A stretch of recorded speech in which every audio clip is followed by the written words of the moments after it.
Sejam bem-vindos à segunda temporada da RPG Brasil, do nosso querido Storycast, que vocês estavam com muitas saudades. Nós vimos, vocês fizeram guerrena, jihad, para trazer esse programa de volta. E eu sou o João Vitor, o sem Hooligan na página, e o meu abraço vai diretamente para os ursinhos carinhosos, porque eu tenho certeza que eles eram gurais.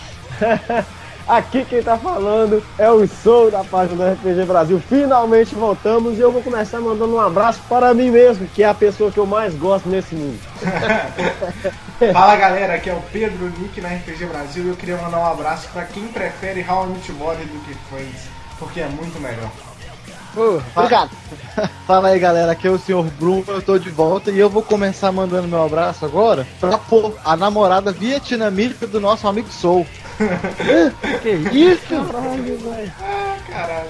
E vamos começar agora o nosso Storycast mandando um abraço para um dos nossos membros da família RPG Brasil, o Erlon Renato. É isso mesmo, gente? É isso mesmo, Erlon Renato. Ele tá participando em todos os nossos vídeos, comentando e curtindo aí com a gente. Então, Erlon, um abraço pra você no começo da nossa segunda temporada. E muito obrigado pela força que muita gente deu, comentando pra gente voltar nos nossos vídeos. Já faz o quê? Storycast, pelo menos, já faz uns 6 meses, acredito. Pois é. E muita gente comentou em todos os nossos vídeos lá direto. E a gente resolveu fazer aqui a segunda temporada, né? Pois é, todo mundo, na verdade, tava querendo que a gente voltasse pro Storycast, né? Pelo menos a galera que acompanha a gente há muito tempo. E eu queria agradecer também pra todo mundo aí, porque agora a gente alcançou a meta aí de 11 mil visualizações no nosso canal. Pô, realmente, a gente teve alguns problemas, principalmente alguns de internet, né? Porque eu, particularmente, vim morar numa casa com 50 cabeças, a fazer uma gravação com 50 pessoas usando Netflix é um pouco foda, né? Então, ficou um pouco complicado pra gente, mas agora a gente voltou com o Storycast. Essa segunda temporada vai até dezembro, se eu não me engano, ou novembro, alguma coisa assim. Entre especiais, falhas de gravação, igual a gente teve o nosso off, que muito obrigado, também teve muita repercussão. Aparentemente vocês gostaram pra caralho, principalmente da minha voz maravilhosa cantando ao fundo, e eu não vou esquecer disso, vai ter volta. Se Deus quiser. E galera, como vocês vão reparar aí nos títulos de todos os Storycasts agora, a gente está dividindo eles em temporadas. A primeira temporada foi do 1 ao 5, no caso, para no nossa mesa, que vocês viram, mais o off. Toda temporada vai acabar em um off, no caso, que a gente está produzindo. E esse daqui é o primeiro episódio da segunda temporada, que, se vocês estiverem bem vendo aí no título, é sobre linhagens, algo que faltou muito na primeira temporada e que a gente vai discutir sobre todas elas. Não necessariamente vai estar todas elas neste episódio, mas relaxem que não vão faltar todas elas durante toda a temporada. A gente até sabe que as preferidas de vocês provavelmente vão estar no próximo Storycast, no Storycast 2 sobre linhagens. Porque, todo mundo, as mais conhecidas, querendo ou não, Salubre, Baali, Samed, vão estar no próximo. Então, por enquanto, a gente vai ficar nesses mais interessantes, que é um pouco mais interessante para vocês até ouvirem sobre esses menos conhecidos, que a gente não sabe tanto, e até pra gente foi divertido ter que estudar sobre eles também. E para deixar claro para os nossos famosos amigos e maravilhosos, adorados anarquistas, eu vou falar no próximo sobre os verdadeiros Bruhá, os true Bruhá, os de verdade, não os rebeldes sem causa, mas os de verdade. Então, se vocês estão escutando esse Storycast, se preparem, os Bruhá, lógico, que no próximo a gente vai falar dos True Bruhá, que são os de verdade. Já vou começar a temporada causando, já sofri um monte de crítica na temporada passada, quem não gosta de mim que se foda, vão ter que me aturar. Quem quiser impeachment aí é só mandar uma solicitação aí pra gente que a gente vota aqui. Nosso e-mail tá bem Meu voto que é sim. Pelo RPG e pelo amor aos verdadeiros Bruhá, eu voto não.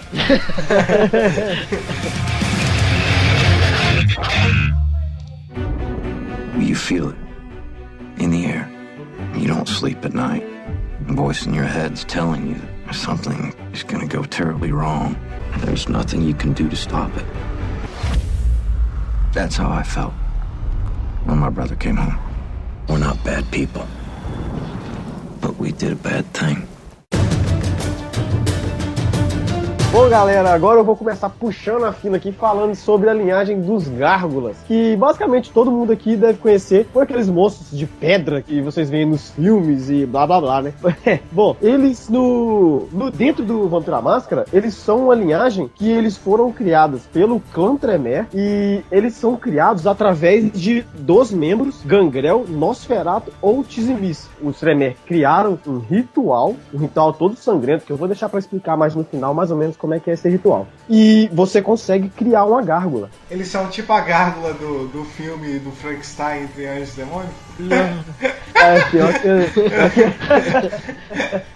Pior que é. O Pedro, ele é o nosso o homem referência ruim, tá ligado? Isso. Exatamente. Assim, uma coisa que vale lembrar também, não sei se o Soul ia falar disso, mas as gárgulas, elas criam crias por si só, ou não, que eu não sei. Elas conseguem abraçar alguém, não conseguem? Aí eu vi. É só ela pegar o braço dela e passar em volta da pessoa. Jesus, gente. Vamos desenvolver. Não entendi essa referência do Pedro, não.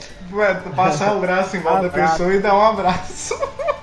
Nossa, o Pedro... Aqui, o editor, bota uma salva de palma pra ele aí, o pão de batata, fazendo favor. Não, eu vou...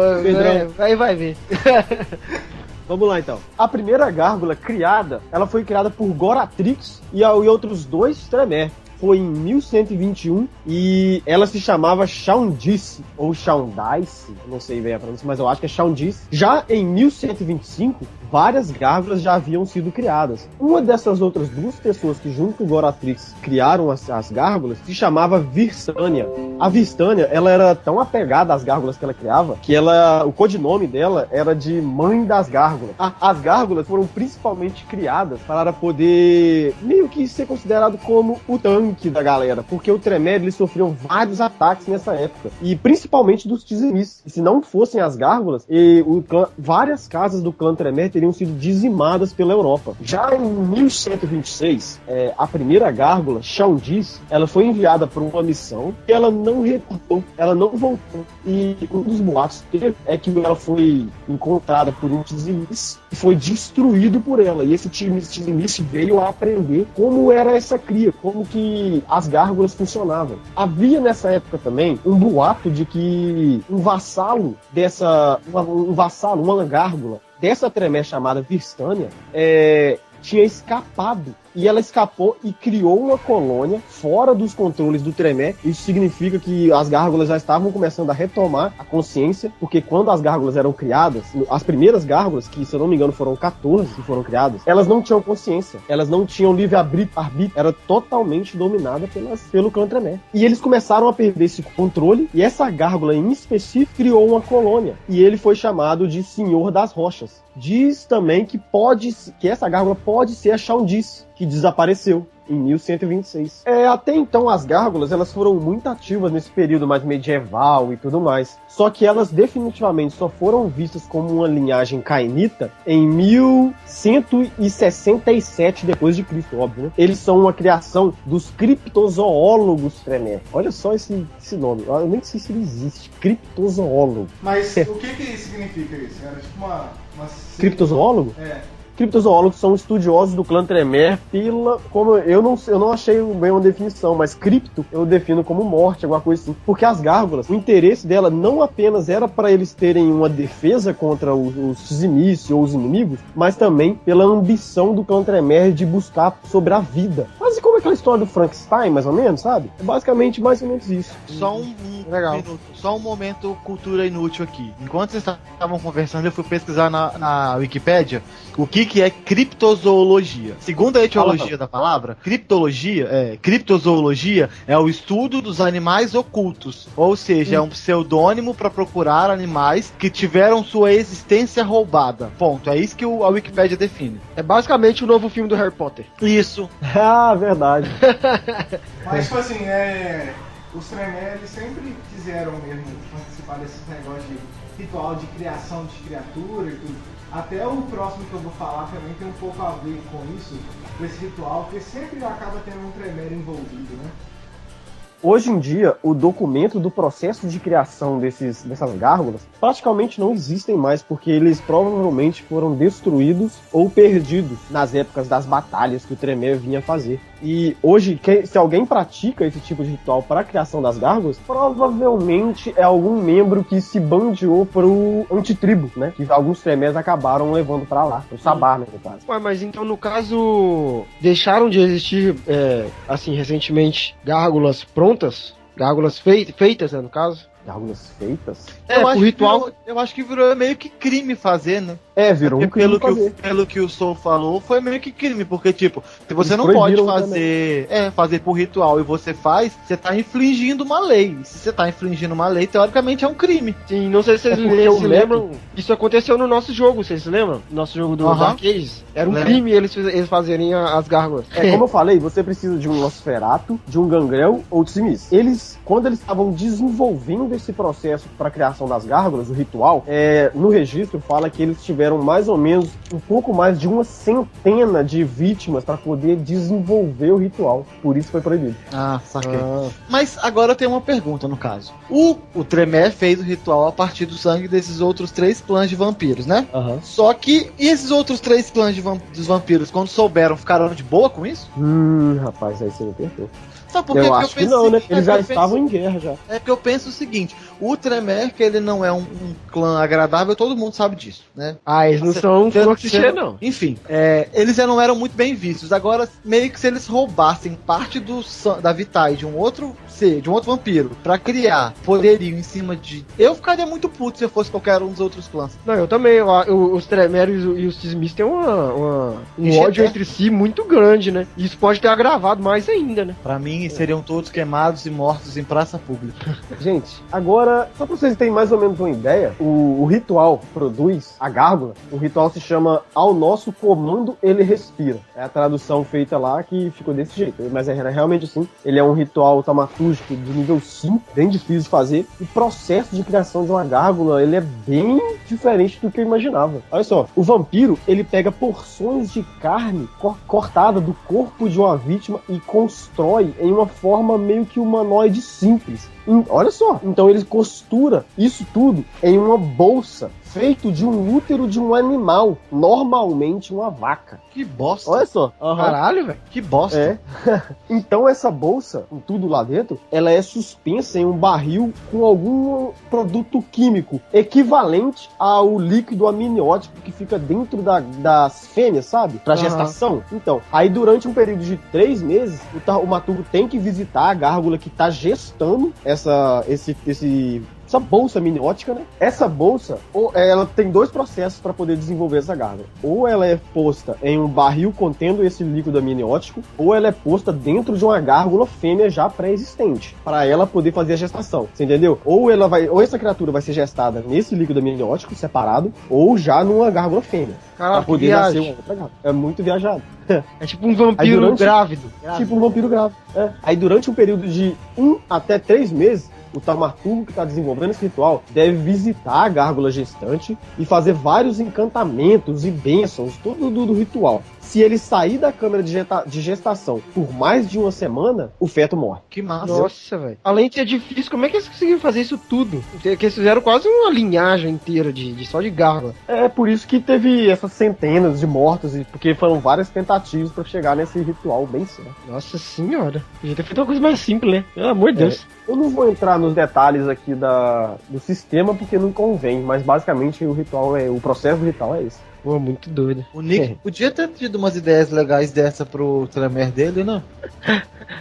Bom, gente, basicamente, os poderes da linhagem das gárgulas é potência, que já foi comentado nos vídeos, fortitude também, voo, que é uma disciplina. Voo, basicamente, eu acho que não tem nem muito o que dizer. Quanto mais você evolui a disciplina chamada voo, você pode carregar mais peso e voar mais rápido. E eles têm a disciplina da própria linhagem, que é a Visceratica. Visceratica é a disciplina a qual eles podem se moldar. Eles podem ou entrar debaixo da terra, nadar debaixo da terra, como se fosse uma disciplina de Gangrel, mais ou menos, em níveis avançados. Atravessar a parede. Basicamente, é toda uma disciplina voltada para a mesclagem dele com a terra, com a pedra, que é do que o corpo dele é feito. E o defeito da linhagem deles é que eles são facilmente dominados. Provavelmente, esse defeito pode ter vindo depois que eles tomaram um controle da própria consciência. Só que aí, esse defeito é um resquício do passado dele. Pode ser também. É verdade, pode ser.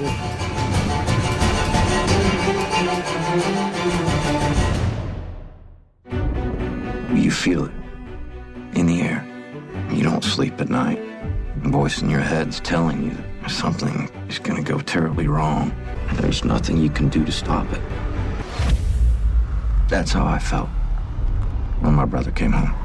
We're not bad people, but we did a bad thing.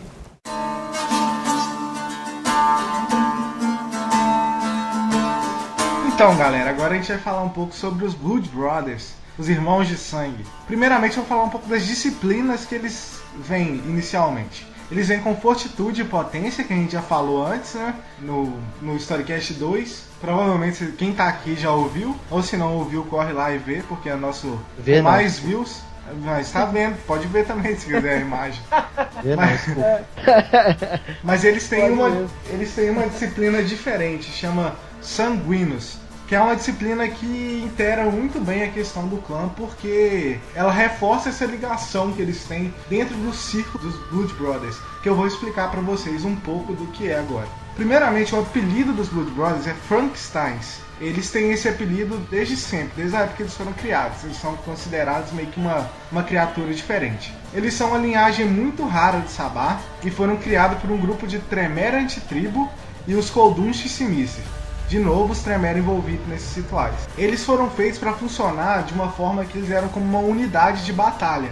Devido a essa consciência compartilhada que eles têm, eles funcionam muito bem em batalha. Ou seja, eles foram feitos simplesmente para ser uma máquina de combate.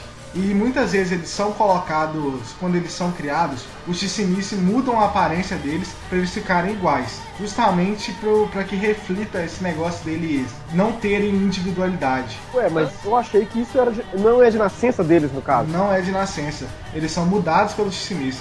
Eu também achava que era de nascença. Porque no ritual, depois do ritual, eles já começam a perder a própria individualidade, entendeu? Eles não querem mais ser indivíduos próprios. Eles querem ser simplesmente um círculo, tá entendendo? Legal. Sabe o que eu penso dessa situação? Que eles são basicamente um VOD onde cada um tem sua consciência e decide ou não se vai virar um aglomerado de massa ou não. É verdade. Não, e outra coisa interessante é que eles são incapazes de gerar cria. Lógico que é intencionalmente, que foi algo colocado no momento da criação deles. Só que teve um problema isso dentro da linhagem, que isso fez que eles se tornassem muito mais escassos. Porque, por exemplo, como eles não podem abraçar, eles dependiam do ritual. Aí, a partir do momento que o Tremere Antitribo, que criou esse ritual, saiu do Sabá, ficou muito mais difícil a criação. E hoje poucos Shishimizi conhecem o ritual que funciona para a criação deles. E por eles serem tão escassos hoje em dia,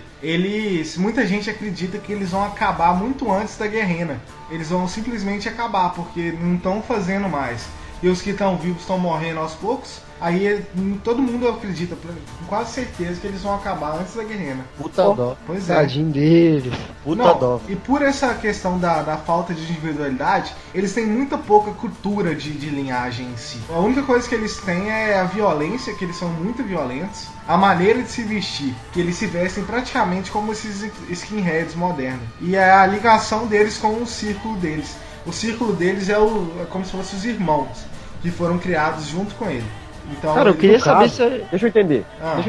É um ritual que faz eles, né? Uhum. Basicamente, quantos nascem nesse ritual? Depende. Quantos Blood Brothers? Depende. Pode ser nunca é um círculo muito grande, porque eles serem um círculo muito grande é ruim pra eles. Porque a partir do momento que você tem muito, e o defeito do clã é que se um for afetado, o outro sente, então se tiverem muitos deles, aí fica ruim, porque vão ter mais formas de atacá-los, entendeu? Entendi. Aí geralmente os círculos são formados por 3, 4 ou 2 membros, assim. É o que eu imaginei, mais ou menos. Gente, eles são Kagebushins que deram errado. Ah, praticamente. Deram certo pra Deram caralho. muito certo. Né? E eles mesmos, eles tentam apagar qualquer individualidade que diferenciem deles. Por exemplo, a maioria deles dos círculos, eles fazem tatuagem para diferenciar eles de outros círculos, mas tatuagens exatamente iguais. Porque até se eles estiverem com roupas diferentes um do outro no momento, eles se sentem incomodados e tem que ir lá trocar de roupa para ficarem iguais de novo. Olha só. É o Soul e o Kakui. O Kakui não, o Sen Hooligan.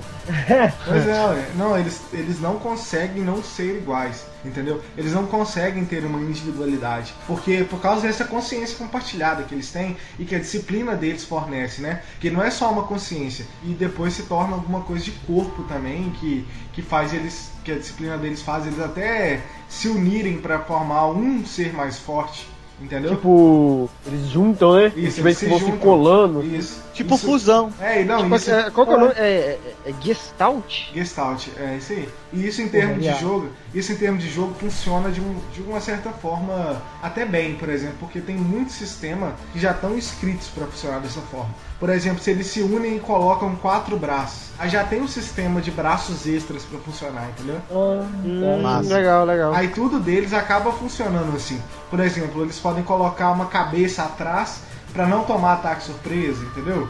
Tudo vai funcionando, eles podem montar o corpo deles de uma forma que eles se tornem meio que máquinas de batalha mesmo, da forma que eles quiserem, entendeu? Mas aí, tipo assim, se o círculo for formado por 5 membros, pode juntar os 5 Pode juntar quantos eles quiserem, do círculo pode. do círculo. Do círculo. Eles não podem chamar outro Não, círculo. outro Blues Brothers não pode unir ao círculo. Entendi. Eles têm ligação com o círculo deles. Por isso que os círculos eles se tatuam de maneira diferente. Eles se vestem muito skinhead por isso. Eles se tatuam de maneira diferente para diferenciar um círculo do outro, entendeu? Tá. Legal. Cara, eu queria saber acho se alguém já essa linhagem jogou. Tá ligado? É Eu queria verdade. saber se alguém já jogou de... Não, eu até queria perguntar. Se alguém já jogou de Blues Brothers aí, já conheceu alguém na mesa que jogou, comenta aí embaixo pra gente ver. Se você jogou sozinho ou se você tinha um amigo seu que também vocês combinaram de fazer Blood Brother, alguma coisa assim. Gente, falando nisso, teve alguém da mesa que uma vez propôs a fazer Blood Brothers, não Foi teve? eu. Foi você e o Soul, não foi? Foi. Não, Eu chamei o Felipe uma vez pra fazer. mas era de zoa, eu acho. Não, eu tava falando Não? sério, eu tava falando Eu, sério. eu Ah, acho, lembrei, eu lembrei. acho que ele tava falando sério também, mas Eu tava falando sério. vocês já pensam igual mesmo? Não, Só ia você ficar não triste pensa com presente. igual, não, velho. É, que viagem. Não, olha só pra você ver o tanto que eles são unidos com o círculo. Como eles fazem só missão de batalha, como eles foram criados pra combate, simplesmente, eles, quanto ao refúgio deles, eles não ligam pra nada no refúgio. Eles podem viver num casebre, numa mansão. Pra eles não tem diferença. A única diferença pra eles é se o círculo deles estiverem unidos. O de resto eles não ligam pra nada. Pra nada mesmo. Olha que coisa fofa, gente. Peraí, se um se alimenta, o outro recebe também? Mano. Ou ele pode dividir? Como é que... Ou não? Mano, não, né? não pode não. Mas eu acho, velho, eu não li até a 9 deles e tal. Mas eu acho que tem alguma que eles podem compartilhar o sangue que foi sugado, velho. Eu não sei, eu acho pouco provável. Eu não tenho E certeza também não é disso. pouca bosta deles fazer, né? Não, pois é complicado. Não é uma coisa impossível de você acabar criando se você jogar de Blood Brother também. Você Não, sabe. com certeza. Não, mas olha só, e outra coisa. Eles não têm, como eles são uma linhagem muito nova, assim, em partes, né? E que não podem gerar cria, eles não têm poucos membros. Eles não podem, não é que não podem, né? Eles não têm uma organização tão bem formada. Eles só têm lealdade com duas coisas: com os irmãos dele de círculo e com os mestres do Sabá. Só isso. E Mas espera aí, agora eu tenho uma pergunta. Mestres do Sabá seriam todos aqueles de posição acima deles ou aqueles que Não. o criaram? qualquer um de posição acima. Geralmente eles são muito ligados a, como eles foram criados para ser membros de uma guarda do Sabá, eles geralmente respeitam muito bem o Sabá. Mas tem um negócio também, eles não são um pouco bosta no Sabá não, eles são até respeitados pela galera, porque eles têm uma importância até grande, justamente por eles serem essa parada de como se fosse um tanque de guerra, entendeu? Tá difícil a guerra, joga lá um monte de círculo de Blood Brother que eles vão se virar, entendeu? Porque Eu imagino. como eles são rituais, o Sabá não liga tanto pra perder eles. Eles que se fodam lá na batalha. Eles que morram, o Sabá não tá nem aí. Eles só querem que a guerra seja feita e que o círculo esteja ali lutando por eles, entendeu? É. Massa. E por essa questão da lealdade só com isso que eles têm, eles vão perdendo os traços de individualidade, como eu disse. Aí como eles vão perdendo esses traços de individualidade, eles não têm tantos objetivos pessoais mais. Os objetivos pessoais deles se tornam o que o Sabá quer, entendeu? Servir o Sabá simplesmente. Porque deve ser difícil, né? Você montar um objetivo em grupo Sendo que cada um tem uma mentalidade nesse ciclo, não tem? Pois- Cada um tem tipo opinião pessoal. Eles fazem questão de ir perdendo, não é necessariamente na hora que eles nascem, mas aos poucos eles vão perdendo, eles querem perder esses traços de individualidade, entendeu? Eles querem ser cada vez mais iguais. Até fala um pouco ali que quanto mais igual o círculo é, mais respeitado ele é dentro dos Blood Brothers. Ah, legal, velho. Legal. É bem maneiro.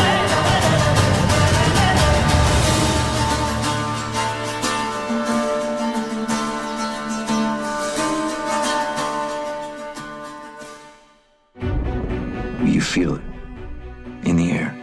You don't sleep at night. A voice in your head's telling you that something is gonna go terribly wrong. There's nothing you can do to stop it. That's how I felt when my brother came home. We're not bad people, but we did a bad thing. Então, galera, vamos lá. A próxima linhagem que a gente vai falar vai ser sobre... Na verdade, que eu vou falar vão ser sobre os Qiacid. Bom, primeira coisa que a gente precisa entender sobre os Qiacid, que eles são uma linhagem originada do clã La Sombra. Na verdade, eles vieram aparecer, né, no cenário do World of Darkness no final do século XII, quando La Sombra, junto com alguns outros colaboradores, estavam estudando um pouco mais sobre a tenebrosidade. Eles queriam entender como funcionavam as raízes da tenebrosidade, que, como eu acredito do fundo do meu coração que todos saibam, é a disciplina principal do clã La Sombra. Eles fizeram várias pesquisas, né, em torno dessa questão da tenebrosidade e descobriram uma coisa muito importante sobre um ser chamado, me corrija se eu estiver errado, tá? Porque é um nome que não tá familiarizado com que eu não tô com ele. Zirnerbok é o nome desse ser. O que ele é? Ele é um deus do submundo. Então, o clã La Sombra descobriu uma relíquia, né? Um item, um ser místico, uma coisa mística, sei lá como é que eles dão o nome, chamado sangue desse tal Zirnerbok. E Marconius, que era o La Sombra que estava estudando o chefe desse grupo de pesquisa, resolveu tomar o sangue desse Zirnerbok aí, desse deus. Pois é, quando ele fez isso, ele sofreu uma metamorfose, onde ele adquiriu várias características que são típicas do clã Qiacid, que eu vou falar um pouquinho mais na frente, e se transformou no primeiro Qiacid. E isso no finalzinho do século XII. Mas como ele tomou o sangue de um deus? Então, eu não sei explicar porque eu não consegui achar isso. Como ele conseguiu achar esse sangue? Eu sei que durante as pesquisas do projeto dele, ele entendeu sobre esse deus Zirnerbok e teve acesso a esse sangue. Então deve ser tipo compactuado. Deve ser de bom grado. Eu acho que deva ser, porque até por causa daquela questão não é taumaturgia, que eu não sei como é que fala, que os La Sombras usam, aquela magia deles, até que chama os Leviatãs, deve ser tipo aquilo, não sei. Aí, esse Marconius tomou esse sangue e se transformou no primeiro Qiacid. Bom, o que a gente precisa entender sobre os Qiacid também? Eles são uma linhagem originalmente pertencente ao Sabá. Porém, dentro dos livros que eu li, das coisas que eu pesquisei, há rumores de que um Qiacid pertence a Incono, e que ele é de uma das mais altas patentes da Incono também. Opa, que isso? Então quer dizer que o cara não é pouca coisa, não. Bom, vamos lá, continuando sobre eles, um pouco mais sobre eles. Geralmente eles são vampiros muito calmos, que não se envolvem dentro da Jihad. Então eles não participam de briguinha de você roubou meu território, vai que Qiacid lá, que é igual o caso foi citado das Gárgulas e dos Blood Brothers. Eles não são assim. Eles são um clã extremamente mental, eles são muito calmos e tendem, a grande maioria das vezes, serem muito estudiosos, embora um ou outro não seja assim. Outra coisa interessante para falar sobre eles é a questão dos refúgios deles. Eles escolhem refúgios baseados na sua segurança e no seu nível de... não é infraestrutura, como é que fala? É proporção de conhecimento para eles. Porque a disciplina deles, eu vou falar mais na frente, ela rouba conhecimento dos outros. E eles são muito estudiosos. Então, quanto mais forte intelectualmente o lugar for e mais seguro, é ali que você vai achar um Qiacid, possivelmente. Embora eles sejam pouquíssimos. Esse poder de roubar o conhecimento dos outros é um dos mais interessantes que tem no mundo das trevas. Não. Disparado. Não. Tipo, eu acho até um avacalho, tá ligado? Você pagou XP pra caramba, aí vem o Qiacid e tira suas bolinhas lá no mental, no conhecimento. pô. É muito roubo. Quais são as outras disciplinas dele? Eu vou chegar lá daqui a pouco. Eu vou terminar de falar essa partezinha agora, que tem só o tópico de aparência, né? Que eu vou explicar um pouco como eles são, que os meninos possam... Os meninos, foi ótimo. Para que os nossos ouvintes possam entender e depois eu pulo pra lá. Vamos lá. Quando o Marconius tomou sangue do Zirnebok, ele adquiriu, durante a transformação, algumas coisas. Por exemplo, alguns Kiacid, eles chegam a ter quase 3 pés de altura. Eu fui fazer uma taxa de conversão, que a grande maioria tem 2 pés de altura. Não, são 3 pés mesmo. Quando você vai transferir pé pra altura, um Kiacid pode ter entre 2,10 metros a 2,80 metros de altura. Cacete, Nossa, rapaz. velho, eu não esperava por isso não. Eu sempre reparei que ele era meio magrão, geralmente, tipo assim, visualmente parecia realmente ser mais alto que os outros, mas não esperava algo Na desse. imagem você não consegue meio que, né, comparar, porque é sempre aquela imagem com fundo branco. Aham. Eu pensei a mesma coisa quando eu vi. Então, ou seja, eles têm entre 3 pés, né, barra 2 metros de altura, mais ou menos. Eles são muito finos e eles são extremamente esbeltos. Ou seja, eles lembram basicamente um elfo da Idade Medieval, se for parar pra pensar em estereótipo físico. A parte de eles serem azuis, conta ou não? Porque toda foto que a gente vê, eles estão azul. Então, o que eu consegui encontrar de material não diz que a pele deles é necessariamente azul. Só que a pele deles diz que ela é muito pálida, extremamente pálida mesmo. E na grande maioria deles, brilha levemente quando eles estão expostos à luz da lua. Ou seja, é um padrão. crepúsculo. É um crepúsculo meio elfo aí. Não, então, o azul deles deve ser aquele meio roxeado, de totalmente sem sangue. Deve ser o desenho que não consegue passar isso. Isso, né? não deve ser aquele avatar e tal, porque não tem como você desenhar e tal. Mas geralmente também nos desenhos tem olhos negros. Tem Olhos também, negros. que são a próxima característica que eles Olhos. herdaram nos olhos. Eles têm olhos amendoados e as pupilas deles não são visíveis. Ou seja, geralmente eles passam a impressão de ter um olho como se fosse um jato de tinta preta no lugar, ou em algumas vezes, né, mas não explicou por quê, os olhos podem também ser da cor violeta, não necessariamente só preto. Ah, deve ser por causa da luminosidade, né? Não, Deve ser mais por causa da luminosidade mesmo. Não. Eles atingem a cor violeta mesmo. Eles nascem com olhos violetas. Tem seres humanos que podem adquirir que não pode adquirir, não, ótimo. Adquirir todo mundo pode, que você paga pra isso. Mas alguns seres humanos, acho que foram 5 ou 6 na história, nasceram com os olhos violeta. Inclusive teve uma atriz famosíssima na década de 70, 80, não sei, que tinha os olhos violetas. Achei isso muito interessante. E o mais importante, né? Mais importante não. Um componente pra individualidade deles é que eles têm as orelhas pontiagudas. O que eu penso sobre eles? Os Kiacid são uma cruz do Legolas com a Bela. Meu Deus. Peraí. Você tá chegando até características de uma fada? Exatamente. Mas Eles são muito associados aos seres feéricos também. ele não tem uma ligação de sangue com ele? Esse Zirnebok. Gente, esse nome vai me fazer passar muita vergonha nesse podcast. Esse Zirnebok, ele é um deus do submundo, porém ele é um ser pertencente do universo feérico. Ah, pois é. Eles devem ser tipo esse negócio do Baali. À medida que vai ficando mais forte, vai ficando mais parecido com o demônio, no caso deles, eles devem ir ficando mais parecidos com as fadas, né? Então, eu não vi nada que eles ficam realmente parecidos. Eu sei que eles têm sangue feérico devido a esse ser, esse Zirnebok.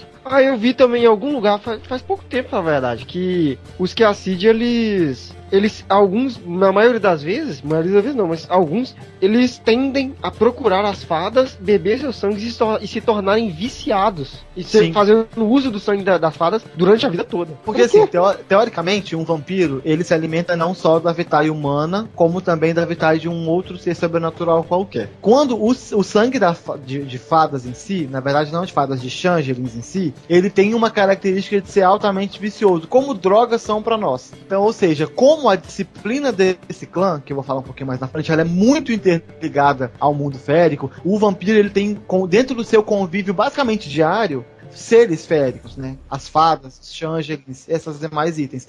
Então a facilidade para eles conseguirem esse sangue se torna alto, porque igual, por exemplo, eles não são um clã que sai toda noite para fazer alguma coisa. Tem Kiacid que nasce e morre na mesma sala, ele não sai do mesmo lugar. Ele não se movimenta. Porque tem muito vampiro que realmente usa o sangue de fada como uma droga, como você disse, né? Porque ele é altamente alucinógeno pra um vampiro. Alucinógeno. Porque, tipo assim, não é que ele é alucinógeno, né? Dizem que você vê o mundo da... O reino quimérico, né? Isso, você consegue dividir. Aí isso imagina pra quem não é um Changeling, pra quem não tem costume de ver o mundo feérico, aí do nada você vê essa parada. Deve ser uma parada muito da hora, né, velho? E até, pra quem até não acompanhou um pouquinho, quem não acompanha o nosso blog e deveria, existem 3 matérias feitas por mim que distinguem um pouco de como é o mundo feérico. Então essa questão das fadas, o mundo ele é um mundo onde você tá vendo, você pode ver um dragão que tem cabeça de um dragão e o corpo de uma ovelha. Então são coisas muito fora da nossa realidade, fora do nosso padrão de... falou tudo, viajado. Então, ou seja, quando você bebe esse sangue, você consegue, em alguns momentos, poder ter visões desse mundo. E como os La Sombra estavam tentando entender a tenebrosidade, acabaram caindo nesse fator e já juntaram o útil ao agradável. Olha só, eles são baseados, teoricamente, então, em uma sombra, né? Sim. Então, olha só, eu não sei, provavelmente você vai falar isso depois. Mas esse negócio de roubar conhecimento, provavelmente tem um pouco da dominação envolto nele, né? Porque é uma parada que você tem que entrar na mente da pessoa e você tá apagando da dela e tirando pra você. Dominação é uma das disciplinas principais do clã. É uma das 3 disciplinas do clã. Pois é. Tá. Pois é. O símbolo deles é uma borboleta, que tem uma caveira nas costas. E o apelido deles é excêntrico. Eles são os excêntricos dentro do Sabá. Bom, né? Sobre as disciplinas. O Unqiacid, ele quando ele é abraçado, ele vem com dominação, miteceria e tenebrosidade. Aliás, olha só, gente, eu não sei se eu deixei isso muito claro não, mas os Qiacids, eles foram feitos, eles nasceram depois que o Marconius tomou esse sangue. Só que eles foram abraçar, eles podem abraçar, tá? Você não precisa necessariamente tomar o sangue do Zirnebok pra você poder virar um Qiacid, não. Eles mordem e transformam, eles abraçam. Tá, voltando pra disciplina então. Porque às vezes pode ter ficado falho isso na hora que eu falei. Essas 3 disciplinas que eles têm: dominação, igual o Nick tinha feito um link agora há pouco, miteceria, que é a disciplina principal deles, e a tenebrosidade, que é um resquício do próprio clã La Sombra, que veio do sangue do Marconius. Bem roubado, né? Nossa, eu acho que, pelo amor de Deus, né? Eu acho muito irado eles terem miteceria e terem a tenebrosidade.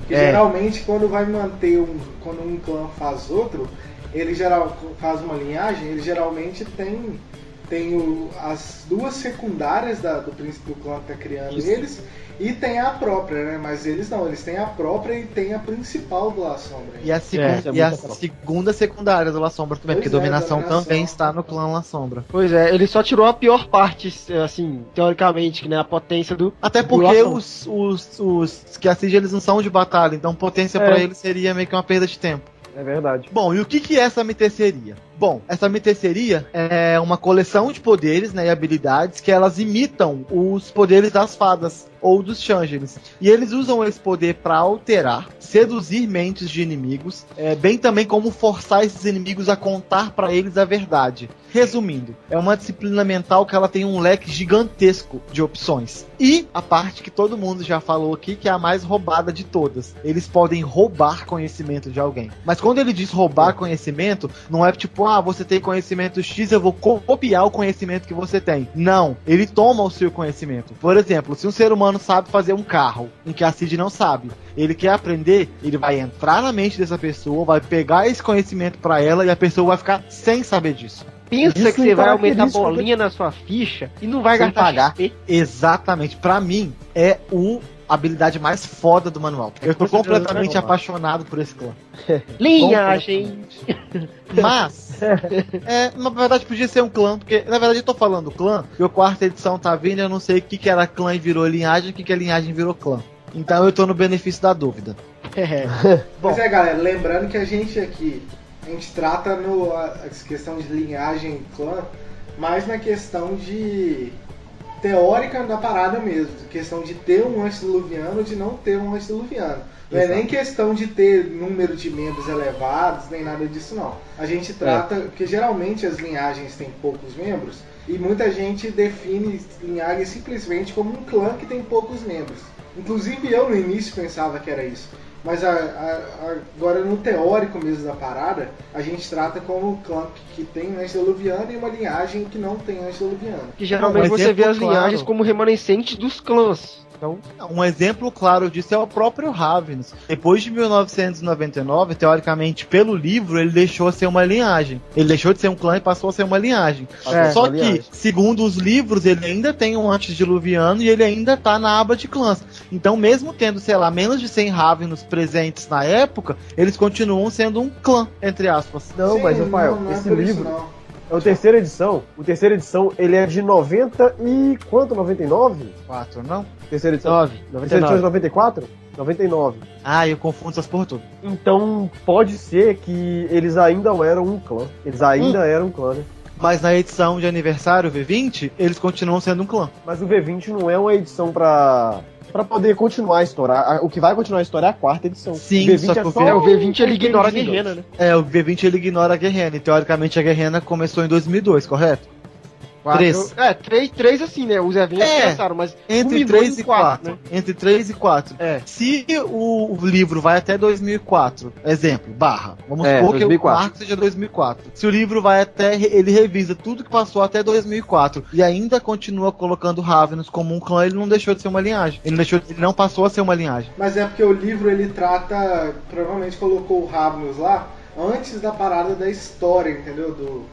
Não tem como, porque a visão, o que eu penso. Porque essa parada da Semana do Pesadelo, que acontece tudo isso, do Ravens levantar e tudo, que é em 99, é depois do livro do terceira edição que saiu em 99, entendeu? Sim, só que, por exemplo, o que eu penso é o seguinte: existem alguns fatos citados no V20 que tratam coisas que aconteceram depois de 99. Então, se tratam coisas que aconteceram depois de 99, pelo menos isso é uma visão minha, uma observação minha. Eu acredito que ele deva contar eventos que aconteceram em 99. Mas olha só, um exemplo aqui, um exemplo claro dessa parada de clã e linhagem que o livro não explica muito bem. Porque o Baal e o Salubre, que hoje, o Salubre já foi um clã e hoje é uma linhagem. Mas o Baal, por exemplo, ele tem livro de clã e é uma linhagem, entendeu? E teoricamente nunca teve um antediluviano. Depende se você não considerar os 4 caras do poço. Mas eles saíram do poço 4ª geração. Eles não eram antediluvianos. Se for contar o nome antediluviano, tem gente que sai desvantagem. Por exemplo, o Giovanni, o Augustus, ele é um antediluviano que tem gente de 4ª geração que tem ficha melhor do que a dele. Mas ele não é um antediluviano, ele é um... O Augustus é. Não, ele teoricamente ele não é um vampiro que é antes do dilúvio, que eu tô dizendo. Não, mas ele é só chamado de antediluviano. Não, o que eu tô querendo dizer é que ele não era um antediluviano, ele se tornou um antediluviano.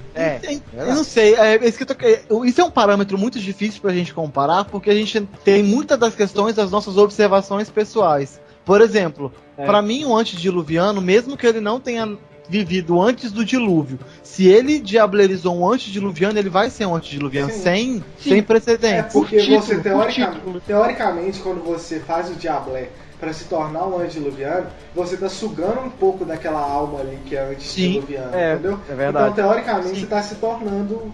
Porque igual aconteceu lá com Tremere e Saulote, é essa questão, entendeu? Da alma tá ali dentro de você. Só que ela não é forte o bastante para sair de dentro de você, entendeu? Depende. A alma do Tremere, por exemplo, quando ela tava, eu não lembro se é no Goratrix ou no Etrius, foi uma luta horrorosa pra pessoa. Não, enfim, sim, mas é porque o corpo, a casca, no caso, não aguentava. Mas não foi como forma de diablé, foi como forma de ritual pra manter a alma do Tremere. Tem verdade, o Tremere foi ritual, não foi diablé, não, é verdade.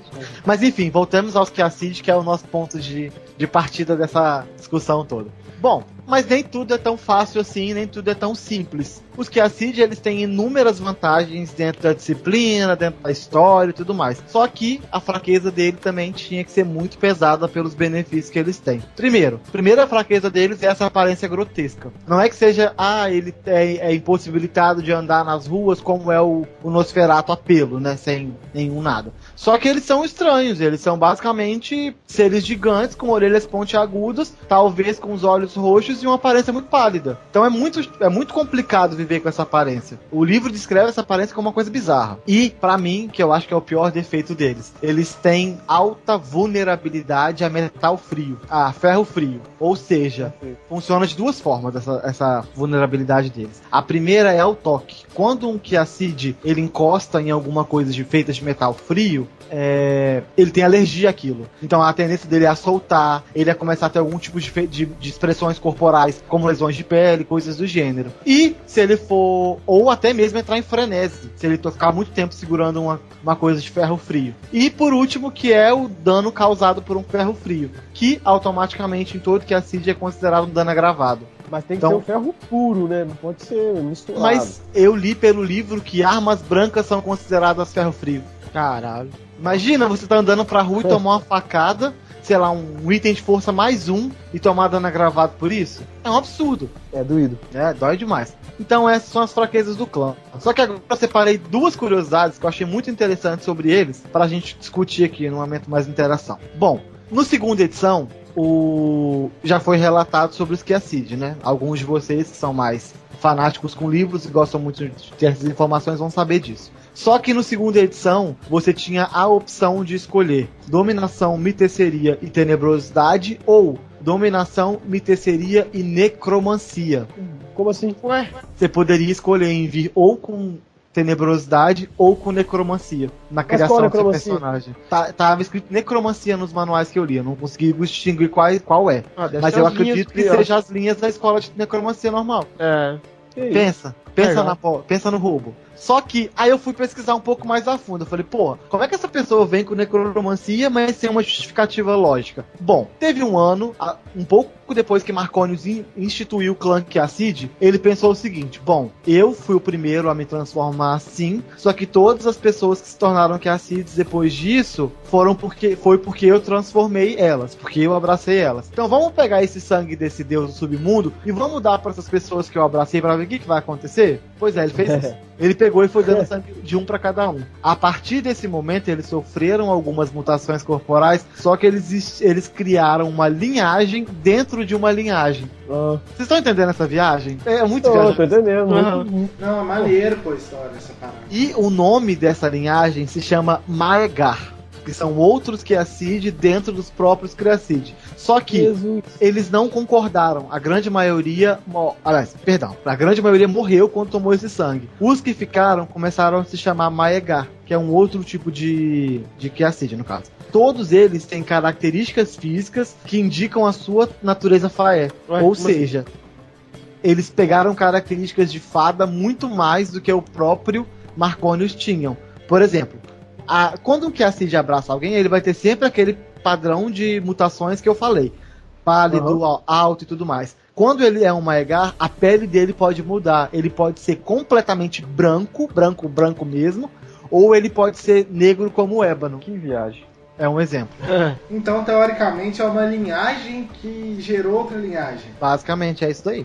Outra coisa importante de se falar é que é o seguinte: os Maegar não concordaram com isso, nessa hora se distinguiu em os Kiacid e os Maegar. Só que os Maegar, eles têm um defeito muito grande. Eles não conseguem fazer outras crias caso eles não abracem seres feéricos diretamente, por exemplo, Changelis em fadas, ou se o humano que ele abraçar tiver sangue de fada. Por exemplo, eu sou um humano comum, eu, Sr. Bruno, do jeito que eu sou hoje. Se um Maegar me abraçar, eu vou nascer caitife. Não interessa se ele tem o sangue que ele tem.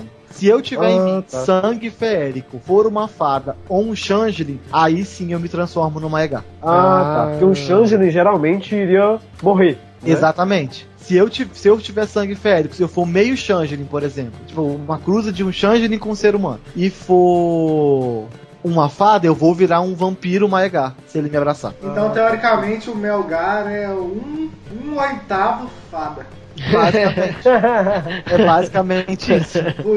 Ele é um oitavo fada. Top. E então, ele tem fada. E o que diferencia mais ainda... Ai, perdão, Pedro, pode falar, desculpa. Será que ele é considerado uma abominação por ter sangue de fada? Com certeza. É mesmo, né, velho? Com certeza. Mas ele carrega sangue feérico? Carrega. Então é alucinógeno. Sim. Ó. Se ele for o Maegar de verdade. Porque o Maegar, quando não é Maegar, ele é um Kaitif. Ah, tá, não. Ah, não, entendi. E, Mas é uma só que guerra como- pra criar um Maigar também, né? Com certeza. Aham, é uma guerra. É um tigre Inclusive- escuro do caralho, pelo amor de Deus. Inclusive, há relatos de que os Maegar são menos populosos no mundo do que os próprios Salubre. E se um Maigar abraçar um humano? Kaitif. Se ele não tiver sangue férico ou nenhuma característica férica, ele vai se transformar no Kaitif. Mas como o Maigar já tem sangue férico, porque teoricamente ele era um humano com sangue férico, isso não passa pro humano não na hora que ele morre? Não. O humano que tem que ter sangue férico de alguma forma. Porque as fadas também têm a característica de poder dar o sangue férico pros humanos, tá ligado? Exatamente. Não, bota fé, tô ligado. Fraco, top. Assim, eu não encontrei diretamente, assim, relatos de ocorrência desse fato.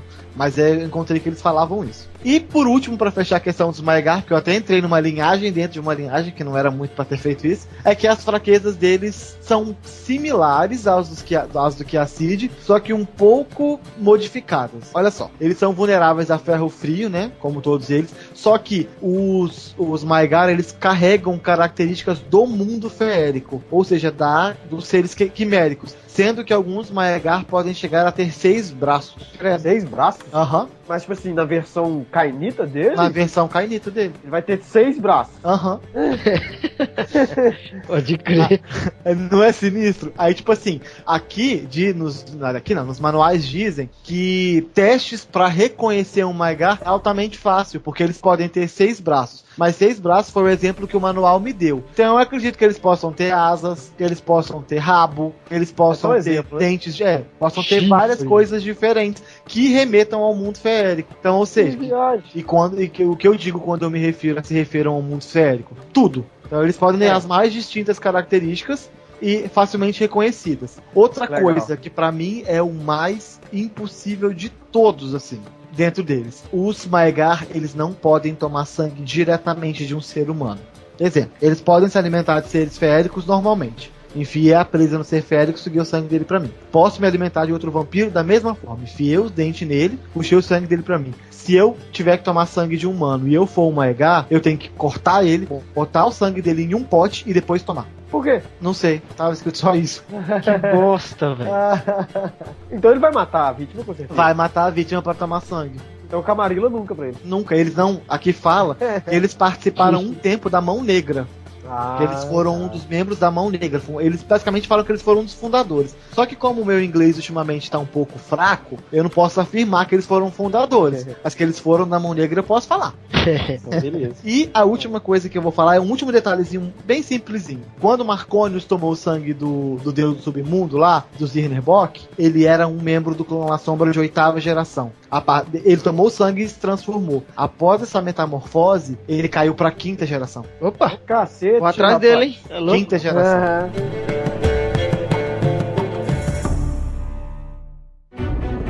You feel it in the air. You don't sleep at night. A voice in your head's telling you that something is gonna go terribly wrong. There's nothing you can do to stop it. That's how I felt when my brother came home. We're not bad people, but we did a bad thing.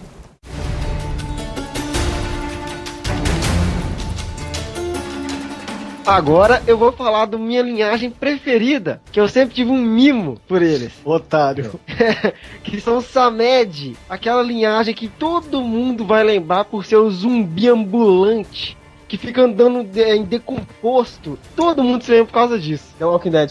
The Walking Dead do Vampiro à Máscara. E aqui eu vou explicar pra vocês que lá no livro, quando você vai pegar a parte do Samed, você vai olhar lá, vai ler e vai ver lá que tá falando assim, que sugerindo que a criação do Samed é um misto de Giovanni com Nosferatu num só, fez a polimerização e deu Samed. É basicamente isso que eles falam lá e não tem mais nada demais. Mas a verdade é que é um pouco diferente. Porque a primeira citação que você for ver do Samed vai vir de 1750, 1700 e pouquinho aí na média. Tanto que a primeira personagem jogável escrito em livro, assim, se for olhar a ordem cronológica, é no livro do Victorian Ages. Que eles estão lá. E só lá. Você não vai encontrar ele em Dark Ages ou em alguma coisa passada disso. Isso é palha, né, velho?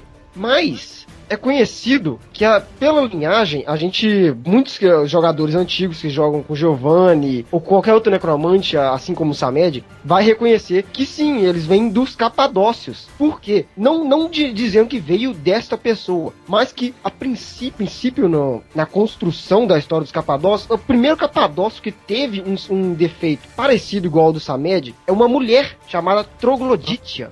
Ela foi a primeira Capadócia a possuir o defeito de aparência do Samed. E logo a culpa joga em cima dela, basicamente. Ela era um exemplo de barqueira que transportava corpos de pessoas mortas, obviamente, entre transatlântico como negócio. E isso ficou meio que recaído em cima dela.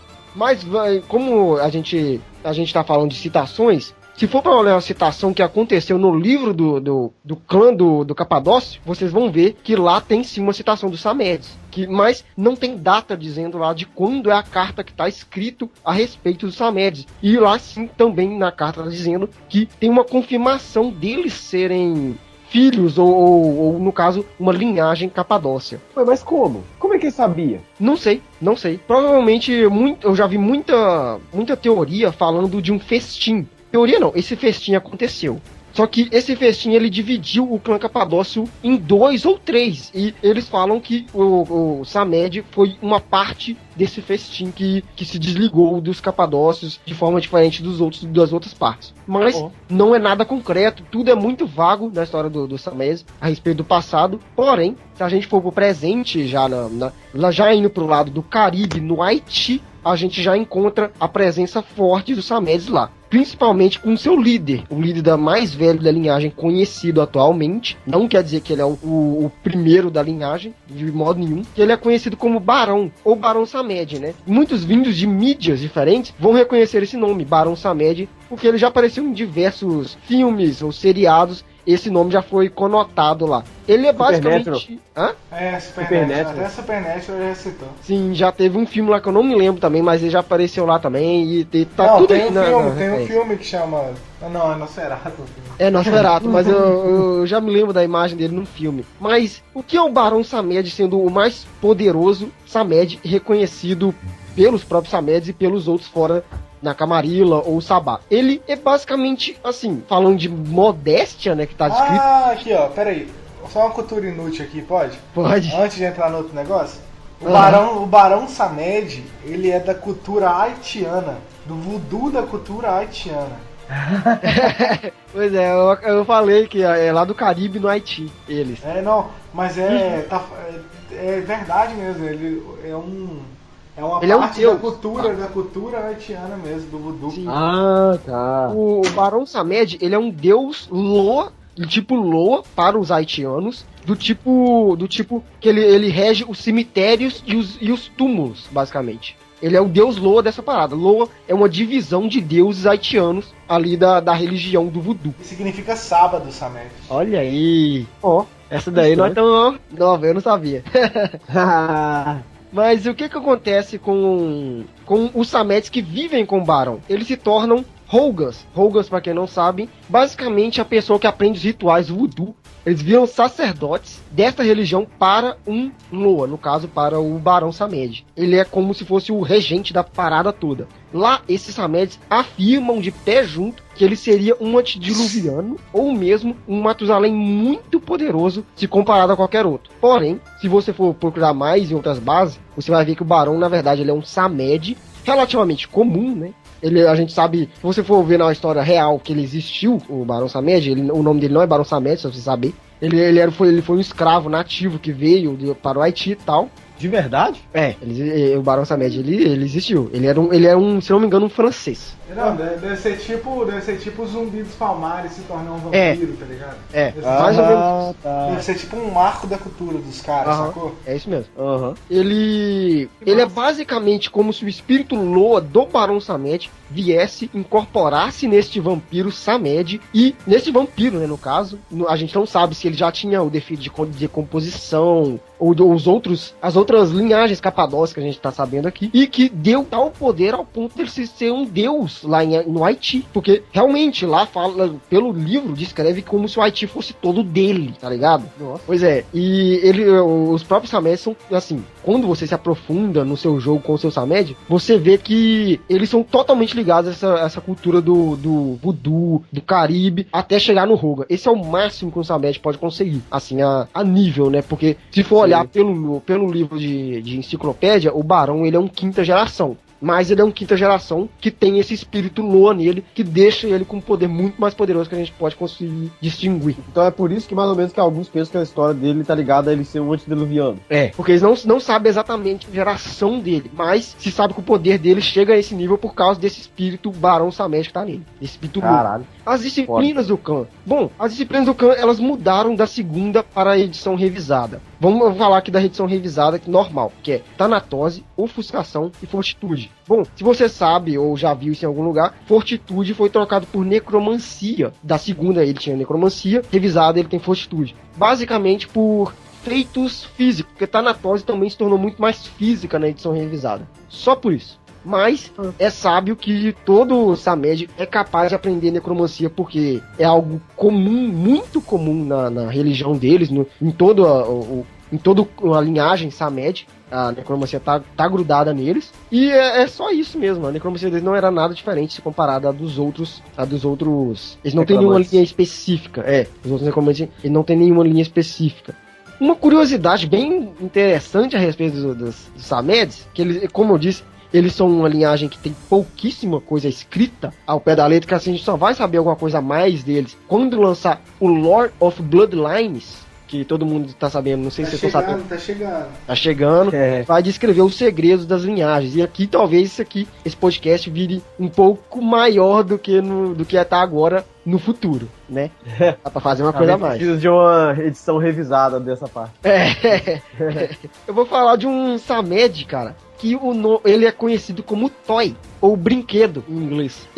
Você se lembra daquele circo da meia-noite? Lembro. Pois é, o Toy, ele é um Samed horrendo, muito feio, que não tem pernas e nem braços, e ele é vendido como mercadoria e vem numa caixa de brinquedo ou de uma casa de boneca. Ah, sei, Deep Web. Já passou na mão do Sabá, tudo, ele é moeda de troca pra alguma coisa. Pera, não raciocinei o nome. Como é que é o nome? Toy, ele é um brinquedo.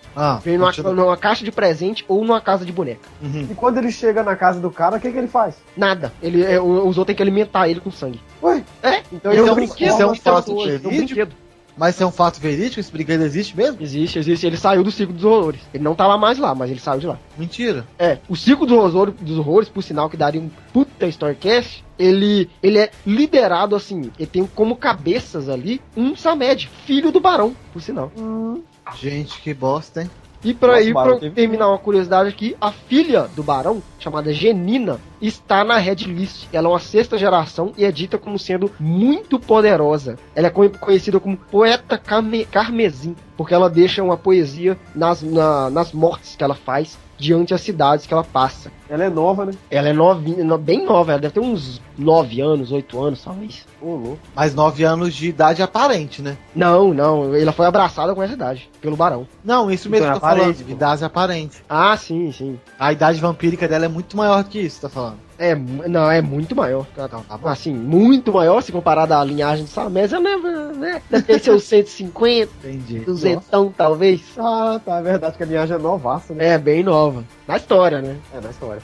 Mas é isso aí. Os Sameds, eles são exatamente isso aí que vocês pensam. Assim, tirando essas informações, é basicamente aquele zumbizão necromante que tá na cidade. E eles são extremamente... Tipo assim, a população deles é muito baixa. Muito baixa. É cotado que pra uma metrópole gigante tem no máximo 2. No máximo, tirando o Haiti. O Haiti é o foco deles. Eu posso fazer um comentário aqui de caráter informativo? Uma curiosidade? Pra quem não acompanha tanto assim a gente, mas que já conhece um pouco mais, nós temos um Samed na nossa mesa. Inclusive, o nosso Samed é o nosso personagem que, sim, na visão dele, não na minha, é o personagem mais forte da mesa. Mas isso é só a visão dele, não é a nossa, não. O Sen, ele é um Samed na nossa mesa. Inclusive, segundo o nosso jogo, o Sen, ele chegou a um nível que o Barão não tinha chegado ainda. Conta pra eles, ô Sam, é melhor você contar que é mais seu personagem. Pô, cara, meu personagem ele sempre teve a ambição, como um bom necromante que não é Giovanni tem, de eliminar os Giovannis. E com o tempo as coisas foram meio que pendurando para esse lado. Eu fui conseguindo as coisas de forma não rápida, né? Mas elas foram sendo, ela foi um caminho reto até o ponto. E acabou que culminando eu conseguindo fazer o Diabler nele e conseguindo meu status de antediluviano. Bota a palma aí, editor. Bota a palma aí, editor. Olha aí. Vocês não imaginam como eu tô feliz. Só é por isso que ele acha que ele é o mais forte. Por isso. Só que ele só acha. Ele só acha que ele é mais forte. Galera, se vocês quiserem mais informações e detalhes a respeito do voodoo e muito mais adentro da cultura haitiana e dos Samedes em si, vocês vão encontrar na minha matéria lá no RPG Brasil. É só digitar RPG Brasil Voodoo no Google, você acha a primeira que tá lá. Beleza? Do mais é isso aí, o Samed.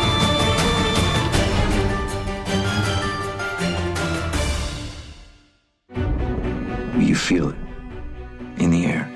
You don't sleep at night. The voice in your head's telling you something is gonna go terribly wrong.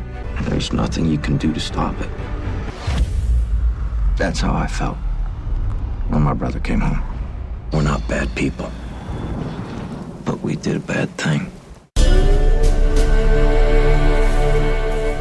Agora eu vou falar da linhagem chamada Lâmia, que é derivada do clã chamado Capadócio, que eu vou explicar mais ou menos por quê. Basicamente, um membro do clã Capadócio chamado Lázaro, em uma bela noite, ele encontrou uma mulher que estava realizando rituais em nome da Mãe Negra. Basicamente, a Mãe Negra, a Mãe Sombria, é a Lilith, em um altar, todo bem preparado. E ele ficou tentado a entender aquela mulher. E essa mulher se chamava Lâmia. Ela dizia ser filho de Lilith com Adão. Se bem que hoje em dia, muitas lâmias negam essa versão da história, porque elas acreditam que Lilith jamais se entregaria a Adão para poder cometer esse tipo de pecado, porque elas têm um apego muito forte à causa feminista, hoje em dia. Caralho, o Capadócio fez linhagem igual... Nossa, ele deu tiro pra tudo quanto é lado. Lázaro, o Capadócio, ele impressionado com essa mulher, impressionado com a mulher ou pela sua beleza, que era muito alta, ele decidiu abraçá-la. E ele fez isso à força. A Lâmia, durante o processo do abraço, ela sofreu muito, ela teve fortes visões. E durante esse processo de transformação dela, ela ouviu uma voz. Ela dizia ser da Mãe Sombria, de Lilith. E ela falou a seguinte frase para ela: eu sou a morte, e seu novo senhor será a chave para o meu regresso ao mundo. Proteja-o e assegure-se de que seus estudos sejam frutíferos. Ou seja, isso reflete no respeito do clã, da linhagem Lâmia com o clã Capadócio, porque as lâmias, elas dedicam a sua não-vida à proteção do clã Capadócio. Quando a Lâmia, a primeira membro dessa linhagem, voltou da morte, ou seja, ela virou um cainita de vez, ela sussurrou nos ouvidos desse Capadócio que abraçou ela à força. E ele simplesmente abandonou ela, porque ninguém sabe o motivo exato do que ela falou pra ele. Simplesmente ela abandonou. Dizem que foram verdades muito fortes que ele não conseguiu aguentar. Eu li em uma mídia há algum tempo atrás, eu não me lembro qual foi. Acho que foi inclusive no... Não lembro, enfim, não sei qual mídia foi. Que falava sobre isso, que ela tinha sussurrado nos ouvidos do Lázaro. A mídia que eu li, porque eu não sei se as pessoas sabem, mas eu joguei de Lâmia um tempo na mesa. Foram algumas sessões, foram 4, acho que foram 4 sessões só, não foram muitas sessões não. Na época eu tava um pouco irritado com o meu La Sombra, eu quis... Indeciso? Pode ser também. E eu quis jogar de Lâmia, então eu tentei entender um pouco mais sobre o clã antes de jogar. E nessas pesquisas que eu fiz, eu li que ela não tinha sussurrado sobre coisas sobre a morte pra ele. Ela tinha sussurrado verdades que a Mãe Sombria tinha contado pra ela durante o processo, que envolviam diretamente o antediluviano do clã Capadócio. Não especificou o que era, mas falaram que eram verdades que deixaram Lázaro surpreso e apreensivo, tanto que a reação que conta foi uma carta, se eu não me engano. A reação que conta é que diz que ele ficou com medo do que ela poderia fazer e se afastou dela. Mas olha só, ela recebeu essa mensagem de Lilith, falando que o seu novo senhor será a chave para o regresso ao mundo. Então, esse Lázaro seria a chave para Lilith voltar? Não sei. Entendeu? Sabe por quê? Porque nesse quesito eu posso pensar que não seria necessariamente Lázaro, mas que seria um Capadócio. O Capadócio. Gente, Lázaro é filho do Capadócio, tá? Só pra vocês saberem. Olha. Mas aí tem uma dúvida minha, então, no caso. Por exemplo, se Lázaro é cria do Capadócio, ela seria como se fosse uma neta cria do próprio Capadócio? Lázaro é quarta, ela no caso ela é quinta do Lázaro. Ela é quinta do Lázaro. Eu sei que ela era a quinta geração, a primeira. Ela Isso. foi abraçada na quinta. Bom, continuando. Basicamente, a linhagem Lâmia dedicou os trabalhos dela a servir o clã Capadócio, protegendo cada membro. E na época medieval, quando a linhagem Lâmia foi montada, para vocês terem ideia, essa linhagem das Lâmias, ela beirava entre os alto clãs e os baixo clãs. Ela estava nesse intermédio, porque basicamente a linhagem do clã Lâmia não deveria ser considerada uma linhagem, porque ela era uma extensão do clã Capadócio. Você sabe, olha só. Olha só, as Lâmias, elas sempre tiveram tendências a ceder pelas artes da guerra e da violência, principalmente em seus rituais à adoração de Lilith. E elas sempre tomam e tendem ao lado feminista, incomodando alguns cainitas, porque, né, pode ser um assunto um pouco forte, pode incomodar algumas pessoas. Até isso não Na é verdade, a gente tem que parar para olhar também o quesito histórico, porque isso aconteceu por volta do século XII, se eu não estou enganado. Entre século XII e século XIII. Nessa época, uma idade medieval, onde a mulher ela não tinha valor nenhum na sociedade, a não ser para cuidar dos seus próprios maridos do lar. Então, mulheres nessa época, elas não tinham voz política, elas não tinham nada. Elas eram apenas escravas do lar e de seus maridos. Agora pensa, numa sociedade machista, em plena idade medieval, uma grande quantidade de mulheres se tornam vampiras e passam a ter voz, a sociedade machista na época ficou completamente revoltada com isso. Com certeza. Mano, porque querendo ou não, o poder da voz das pessoas, né? Sim, com certeza. Eles poderiam ter visto que isso poderia ser uma ascensão para mulheres naquela época terem uma posição política que algumas têm, uma grande maioria tem hoje, e na época eles não tinham intelecto para poder absorver isso. Eles viam ela, e sem contar também, que mais tarde o Soul vai falar, pelas disciplinas que as Lâmias apresentavam, elas eram um risco eminente para a grande maioria dos clãs e linhagens da época. E o clã, obviamente, é composto por mulheres, predominantemente, porém não era incomum de você ver algumas Lâmias trajando roupas masculinas. Não foi deixado explicitamente o porquê elas usarem roupas masculinas. Mas na própria imagem do V20, você pode ver, eu achei que era um homem, mas é uma mulher do V20 Vampira Máscara. Eu não lembro disso não. Sem ser o Dark Age. Você pode olhar que é uma mulher com um coração na mão. Aquela com roupa vitoriana, não é? Isso. Uma vez eu vi uma achei que era matéria, eu achei uma matéria uma vez nessas páginas, nessas fanbases e tudo mais, dizendo que Joana Dark foi uma Lâmia. Olha que isso. Não. Caralho, ia ser louco, hein, velho? Bom, e basicamente a ideologia delas é o seguinte: as Lâmias, elas acreditam fielmente que Lilith ensinou para Caim os poderes que ele passou adiante por todos os outros cainitas. Diferente da história que é dita de que Caim roubou os poderes de Lilith através do sangue. Elas têm tremenda raiva pela incapacidade dos outros vampiros não acreditarem que seus poderes foram derivados de uma mulher e que Caim era um subordinado de Lilith. Olha aí, velho, o preconceito tá lá no passado, né? Não, mas nesse caso aí tem várias teorias, né? Por exemplo, Caim e Lilith teriam um caso. Tem várias histórias aí dentro dessa mesma história, né? Uhum. Que na verdade nada mais passa do que uma batalha de poder, né? Que alguns acreditam que Lilith foi o princípio de tudo e outros que foi Caim. Além de ser preconceito e demais coisas, é um conflito de interesse. A gente já reparou em diversos livros que cada clã, cada linhagem, cada história tende a puxar pro lado que lhe favorece também, né? Porque se for olhar esse lado aí das Lâmias, elas acreditam que Lilith foi o primeiro impulso pro vampiro, né? Sim. Pro vampiro que a gente conhece aí, do Vampira Máscara. Basicamente elas são a imagem do movimento feminista da época medieval. Quando o clã Giovanni, eu não sei se todos sabem, eles vieram a destruir o clã Capadócio, mas da frente eu acho que o Senúlica vai falar sobre isso. Junto veio a destruição também da Lâmia, que é a progenitora do clã Lambda, da linhagem Lâmia. E o último registro de um membro dessa linhagem é em 1718. Olha só, basicamente é perto da época de que os Samédios vieram a existir, né? Falando nisso, agora que eu lembrei, eu procurei aqui e ali em livros e citava que possivelmente não, mas tinha a teoria de que Samédios não são diretamente do Capadócio, mas são da Lâmia, tá ligado?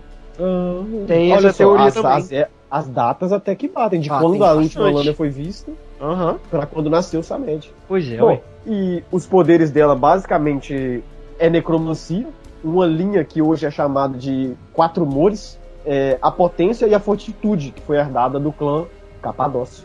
O defeito delas é que quando elas beijam alguém, a vítima que sofreu esse beijo, ela contrai a peste negra.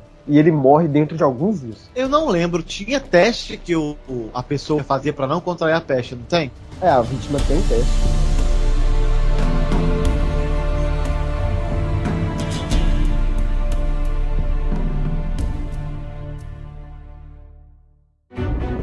You feel it in the air. You don't sleep at night. A voice in your head's telling you that something is gonna go terribly wrong. There's nothing you can do to stop it. That's how I felt when my brother came home. We're not bad people, but we did a bad thing. Agora a gente vai falar um pouco sobre os Lianans. As disciplinas deles é o animalismo, a presença e o Ogan, que eu vou falar um pouquinho para vocês depois. A fraqueza deles, principalmente, é uma fraqueza que é muito ruim. Porque como os Lianans, eles são um clã que vivem uma linhagem, que vivem na floresta, eles ficam mais fracos longe do território deles, que é um pouco do bairrismo ali do Tsimice e tudo. E eles têm sua natureza mais fácil de ser descoberta, que é por causa do espírito que dá o poder para eles. O Ogan, ele é considerado uma magia de sangue, que nem a taumaturgia, ele é considerado uma magia de sangue. E ele permite aos membros usar uma extensão do poder do espírito criador da linhagem. E seu poder é mais forte dentro do território, e a mais de 80 km da terra onde eles foram criados, no caso, fica mais difícil para eles usarem o poder deles. Com essa disciplina eles podem fazer um monte de coisa. Eles podem usar a floresta para sua defesa, eles podem usar os espíritos da floresta para melhorar as habilidades físicas deles, e eles podem amaldiçoar os inimigos com espíritos malignos da floresta, e entre 1 milhão de coisas dentro disso. A aparência deles era aquela aparência bem comum da Europa, dos nativos europeus, porque ele é uma linhagem bem antiga, que baseia praticamente na época da Idade das Trevas. O refúgio deles era nas matas da Europa, e em maioria habitações bem simples, ou em abrigos naturais. Eles têm uma criação que é bem curiosa até. Eles alegam que seu fundador é Crone. Acho que é assim que fala mesmo, acho que é Crone. É o criador deles, que era um vampiro, que não fala o clã deles em nenhum momento na criação desse Crone, e que se uniu a um espírito da floresta, que era desesperado com a situação da destruição das florestas. Aí decidiu se unir a um ser que era imortal, no caso, para tentar impedir isso ao longo prazo. Eu li agora pelos conhecimentos da Wikipédia, que eu adoro pesquisar coisas na Wikipédia é vida, que fala um pouco sobre o Ogan, ele ser descendente galês. Tipo assim, a definição de Ogan na Wikipédia é tipo assim, alfabeto celta das árvores. Mas é disso mesmo, é espírito da floresta, que tem totalmente a ver com Gaia, né? Não, mas galês aqui, Pedro, não é de Gaia não é de país... Mas pode procurar o Gaia aí, provavelmente tá dentro do galês também. Enfim, continua. Eu acho, não tenho certeza não. Não, os Lianans, eles meio que evitam abraçar, por isso que eles são muito escassos. Eles evitam o abraço porque toda vez que eles abraçam alguém, um pedaço do espírito original que gerou o primeiro Lianan, que o espírito, acho que, se não me engano, tenho quase certeza, chama Lianan. Por isso que é o nome do clã. Um pedaço desse espírito é quebrado e se une ao espírito do Kainita. Isso que possibilita ele de usar a disciplina do clã. Ó, que viagem. Aham. Ah, eu tava pensando que você ia falar tipo assim, quando o Lianan abraça um mortal, parte do espírito do cara e se quebrava e ia pra lá. Eu pensei, porra, então essa raça vai acabar. Não, pô, uma parte. Mas é uma parte do espírito. Do espírito que gerou o Lianan se quebra e se une ao espírito do mortal. Caralho, Pô. que viagem. Então por que elas fazem isso? Por isso que eles evitam abraçar, porque, por exemplo, toda vez que eles abraçam, enfraquece o espírito, entendeu? Por isso que pra eles abraçarem, por exemplo, precisava da pessoa ser muito digna. Era, por exemplo, um lenhador que tratava a floresta como uma parada mais mística, assim, em si, né? Era quem respeitava a floresta em si. Sei. Porra, se tivesse Kombi nessa época, eles iam ser hips. Nossa.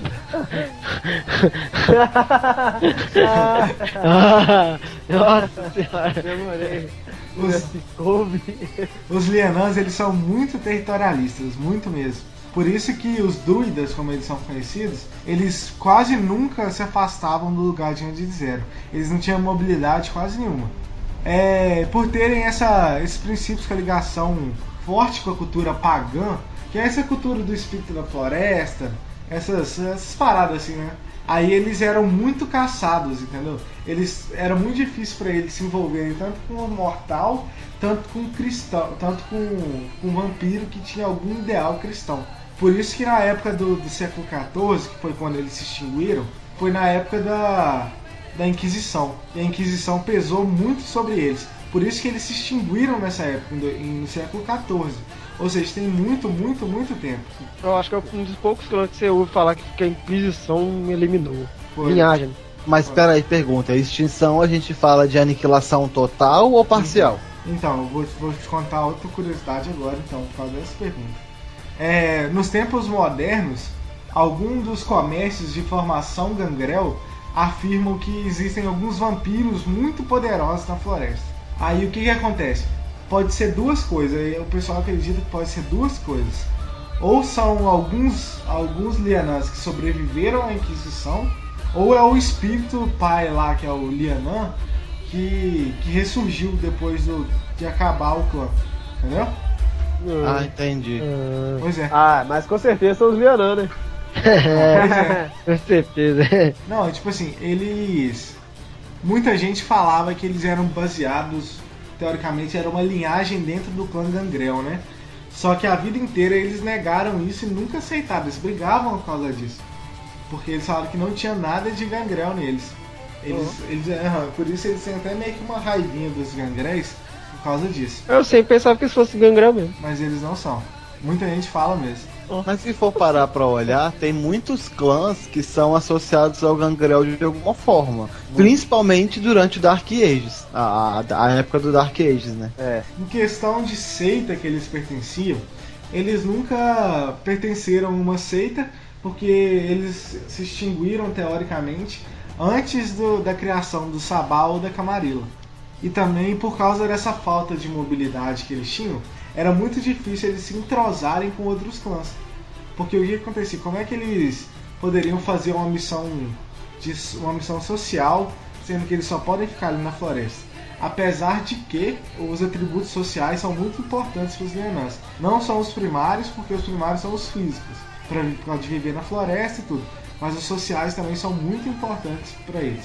É essa linhagem que eles marcam a pele com glifos? Isso. Sim. Isso. O poder deles, a maioria, eles falam que escrevem alguma coisa na pele e só funciona a partir do momento que a pessoa que você está afetando vê os escritos na sua pele. Por exemplo, a da maldição que eles têm uma que eles amaldiçoam a pessoa. Aí eles escrevem a maldição na pele e quando a pessoa vê essa maldição, quando vê esses escritos, a maldição pega na pessoa. Porque é a partir dos espíritos malignos na floresta. Aham. Gente, é um xamanismo completo isso daí. Não, eles são praticamente xamãs mesmo. Porque são druidas, né? E druidas são xamãs, a maioria dos druidas tem como a religião o xamanismo. Então eles são muito ligados a essa parada de xamanismo. Legal. Porra, na Amazônia deve ter muito Lianã, viu? Não, e na época da Idade Média, na época do Dark Ages, na verdade, né? Que é a Idade Média. os clãs baixos tinham mais afinidade quanto aos Lianans. Porque a partir do momento que eles se negavam a qualquer coisa que viesse dos High Clans, eles eram aceitos pelos baixos clãs, entendeu? Não é que eles eram membros dos baixos clãs, não participavam de nada, mas eles simplesmente eram bem aceitos por eles. E respeitavam os territórios das florestas, que lutar com eles na floresta era uma parada complicada. Porque eles podem meio que abençoar a floresta para defender eles em caso de ataque, fazer tudo isso para afetar o inimigo. Hoje em dia deve ser bem complicado jogar com eles, né? Nossa senhora. Imagine o Liana no Central Park, que bosta. Morar lá. A maioria deles, de ter relato deles, eram as florestas da Europa. Porque como eles se extinguiram no século XIV, e eles não têm muita mobilidade, os que surgiram eram na Europa. Então se tiver alguma cria deles, ou eles próprios, eles estão nas florestas da Europa. Faz sentido. Porque o defeito deles é uma parada bem pesada, na verdade, né? Imagina, 80 km da sua floresta, você já tá fudido. Teoricamente, em questão de sistema, para cada uma semana longe desses 80 km, você tem mais uma dificuldade. Nossa. Pra todos os testes? Pra qualquer teste. Nossa. Mas a partir do momento que você entra no seu território também, além da sua magia ser mais forte, não fala como, né? Mas é uma magia, só fala que a magia fica mais forte. Deve ser por causa do espírito. Não, sim, com certeza. Além da magia ficar mais forte, eles recuperam esses ADD na hora. E essa parada da natureza deles ser mais fácil de descoberta, em questão de sistema, funciona tipo assim, eles têm... qualquer pessoa que estiver usando auspício tem menos 2 de dificuldade para usar qualquer coisa neles. Porque o poder do espírito que emana, lógico, pra ver a aura, pra ver essas coisas, né? Porque o poder do espírito que o espírito emana é tão grande que afeta muita aura deles, tudo. A natureza em si é totalmente formada pelo espírito. Caralho, o lobisomem ia adorar esses caras.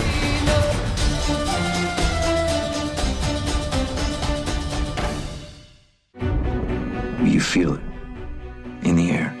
You don't sleep at night. A voice in your head's telling you that something is gonna go terribly wrong. There's nothing you can do to stop it. That's how I felt when my brother came home. We're not bad people, but we did a bad thing.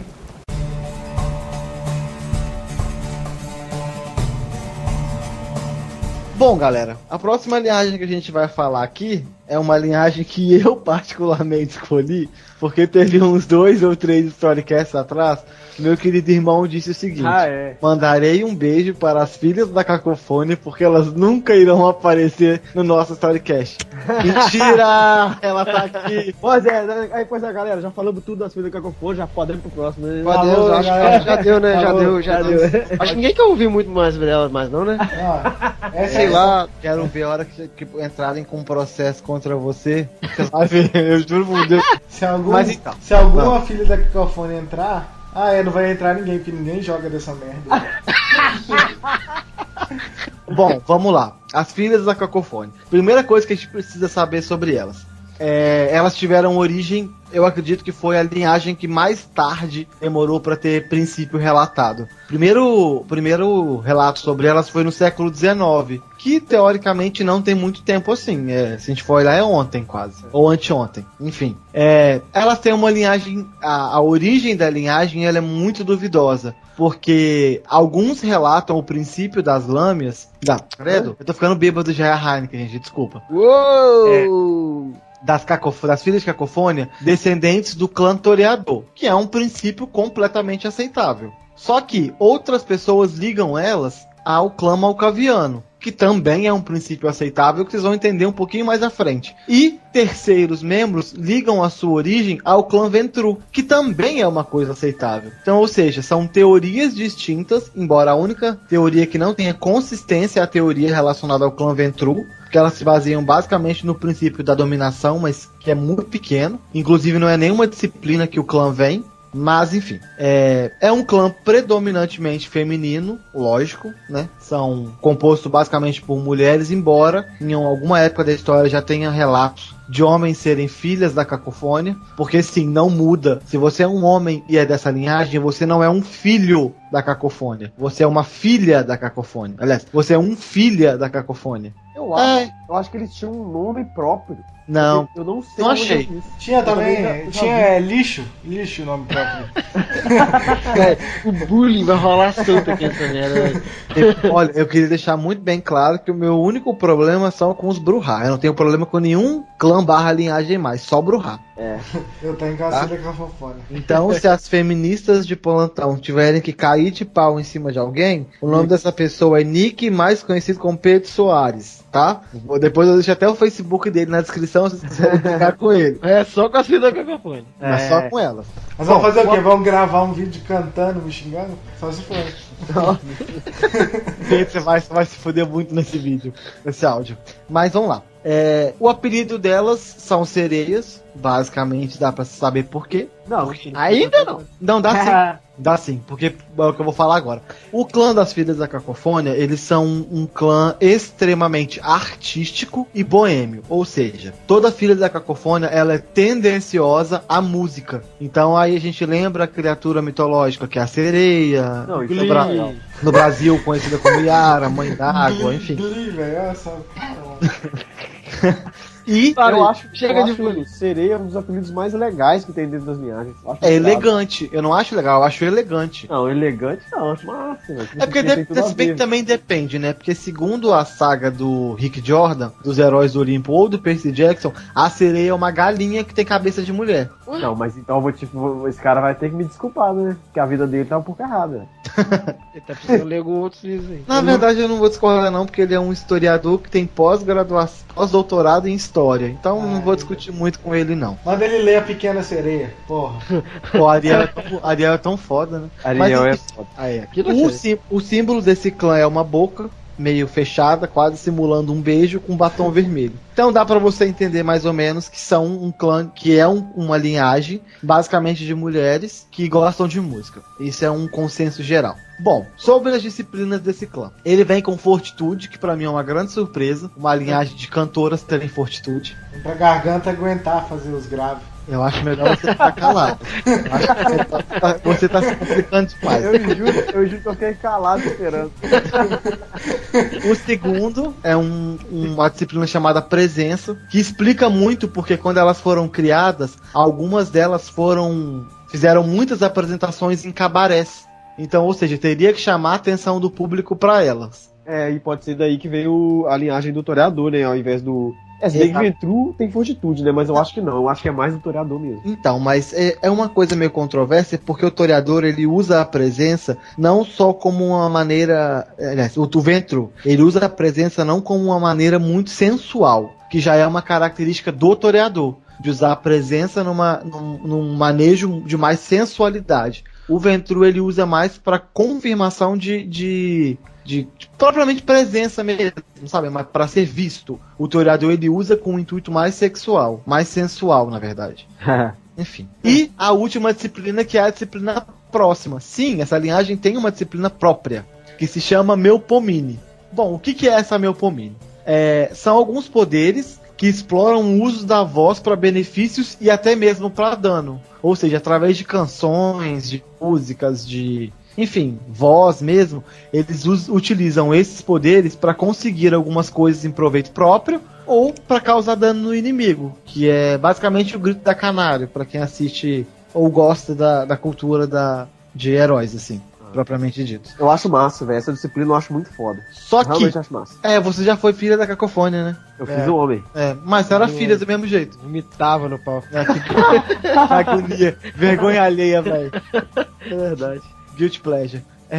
Enfim, o Melpomene, a parte mais interessante dele começa de agora pra frente. O Melpomene, ele não é uma disciplina que ele afeta o físico do ser humano. Ele afeta a alma da pessoa. Ela passa pelos ouvidos e adere à alma do indivíduo. Ou seja, mesmo indivíduos surdos são afetados pelo poder da Melpomene. É tipo essa eu não sabia, dominação, não. né, velho? Pra pessoas que não têm olho. Basicamente. É uma, Essa é é uma bem legal. dominação. É bem legal. Inclusive, é o pior defeito em relação a uma Melpomene. Porque pensa, ela tá. Uma Melpomene foi péssimo. Uma filha da cacofônia. Ela tá bem no cabaré cantando, aí passa um surdo e fala, porra, eu tô escutando alguma coisa. É uma infração de máscara.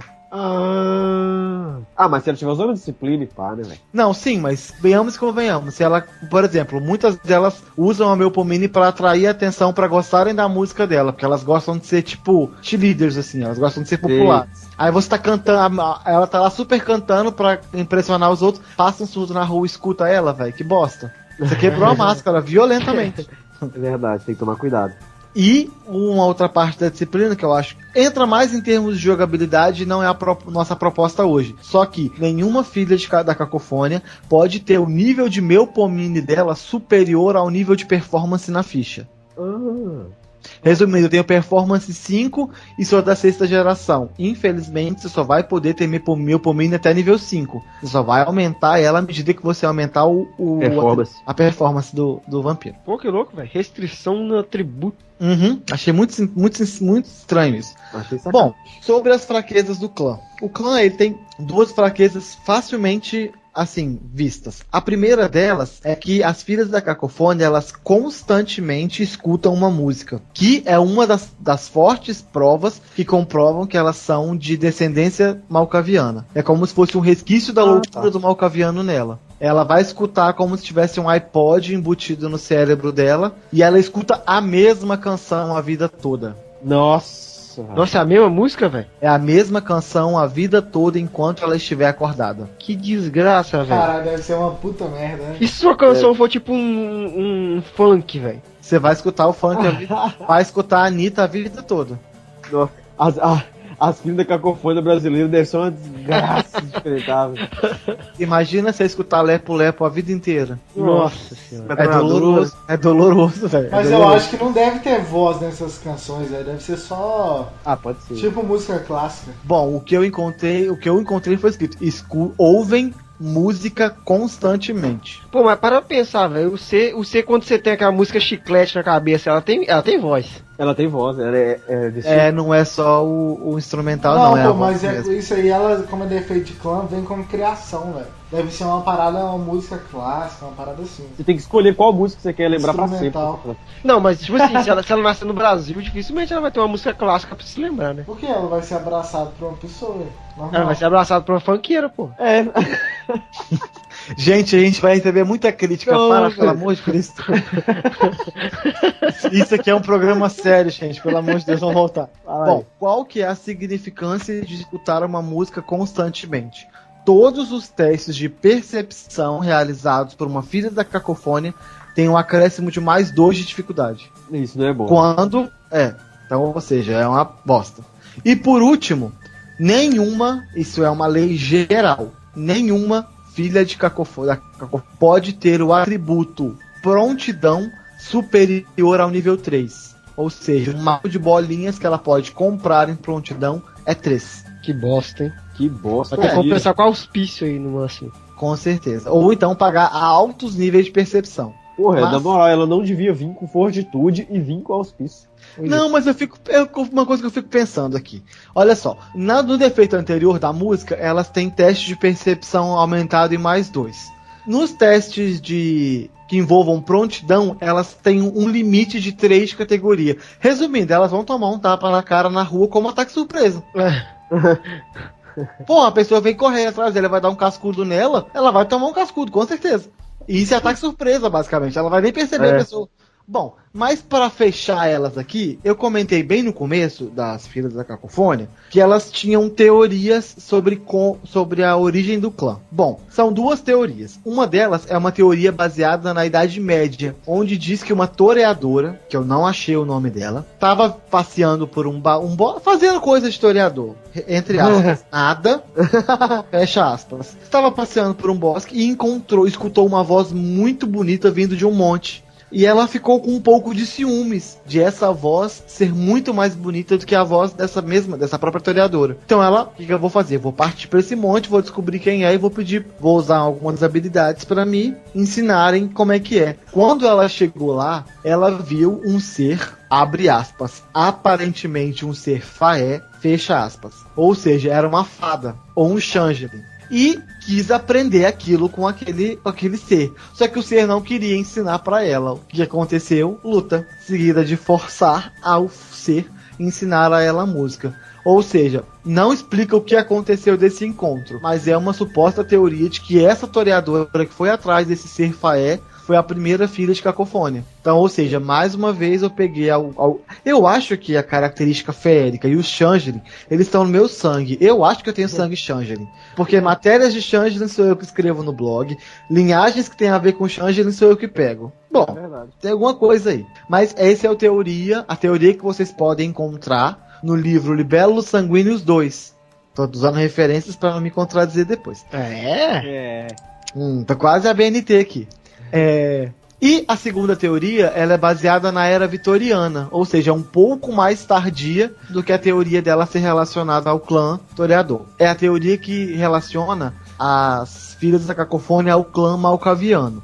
É o seguinte, durante a era vitoriana, existia um vampiro malcaviano chamado Dr. Reiner Stosk. É um negócio que eu não sei falar. Essas coisas assim.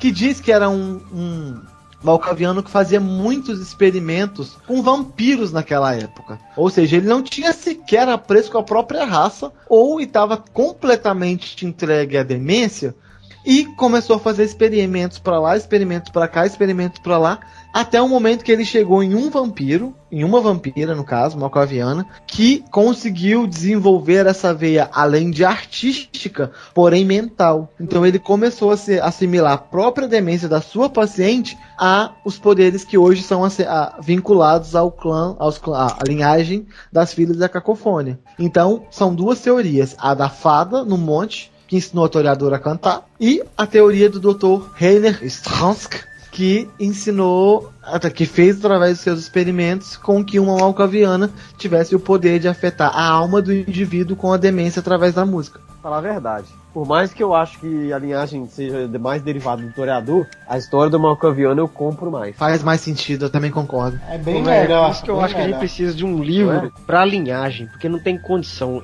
Toda linhagem é um canto aqui, um canto ali. Você não sabe exatamente como... Se não tiver um... Porque tipo assim, porra, toda linhagem ela foi criada aqui, mas pode ter sido criada ali também, tá ligado? É duvidoso. A única linhagem que eu tenho certeza da sua origem é o que a Cid, porque eu estudei, e os Nikituko, porque eu estudei um pouco melhor sobre. Blood Brothers é pronta também. Então são assim as mais simples de você ver, porque os demais é realmente muito confuso.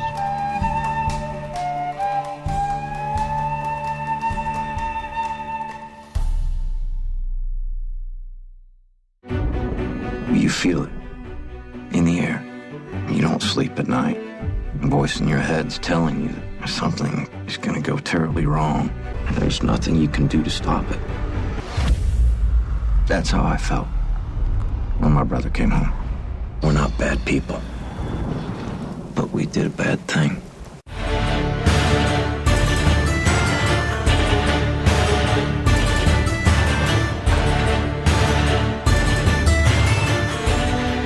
Então, galera, vamos chegando aqui à nossa última linhagem aqui do dia, que é os Nagaraja. E as próximas linhagens ficarão para os próximos Storycast, que não necessariamente será o próximo Storycast, mas estarão dentro da temporada aí para vocês. Mas a gente vai terminar aqui com os Nagaraja, que, são popularmente conhecidos como vampiros comedores de carne. A maioria das pessoas conhecem eles por isso. Aquele vampiro lá na garagem.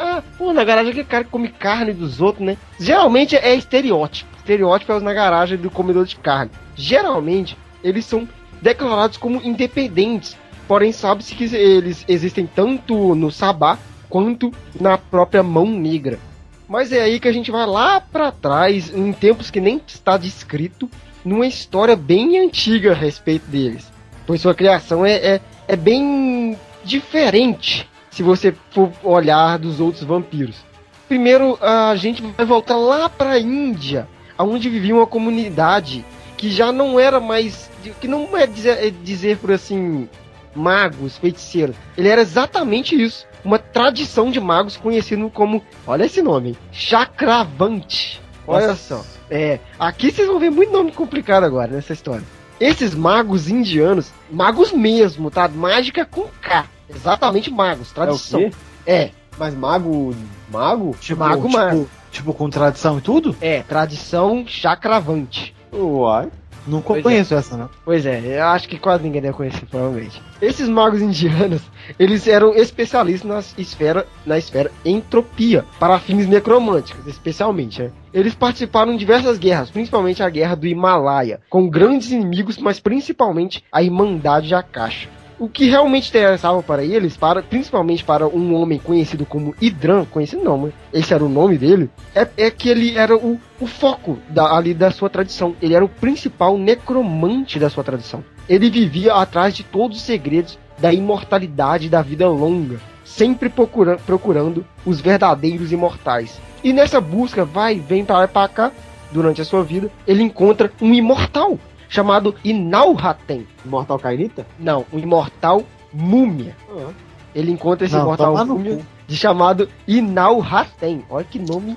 Lá no Egito ele encontra esse cara. Que ele conversa pra lá, pra cá com o Inalhaten. E esse Inalhaten, essa múmia, oferece-lhe os segredos do grande feitiço da vida. Que é basicamente o que todo mundo sabe. Se você ouviu lá o primeiro Storycast, é o feitiço que faz a múmia ser o que é. De ressuscitar, ser imortal, muito mais forte que ser humano. Então, ele conversando com isso, ele adquiriu esses segredos em troca de serviços da múmia defendendo Enoch. Então você já sabe que é bem antigo essa historinha aí. Caralho. Pois é. Porém, ele estudando, o Idran estudando os feitiços ali na mão, ele viu que ele jamais conseguiria compreender toda essa extensão do feitiço, porque, ele não é uma múmia, não é um feiticeiro de Osíris, e nunca vai entender isso. Então, ele resolveu criar a própria versão dessa magia em cima ou com fragmentos ali desse feitiço da vida. Ele misturou a magia dele, magia com K, vamos lembrar aí,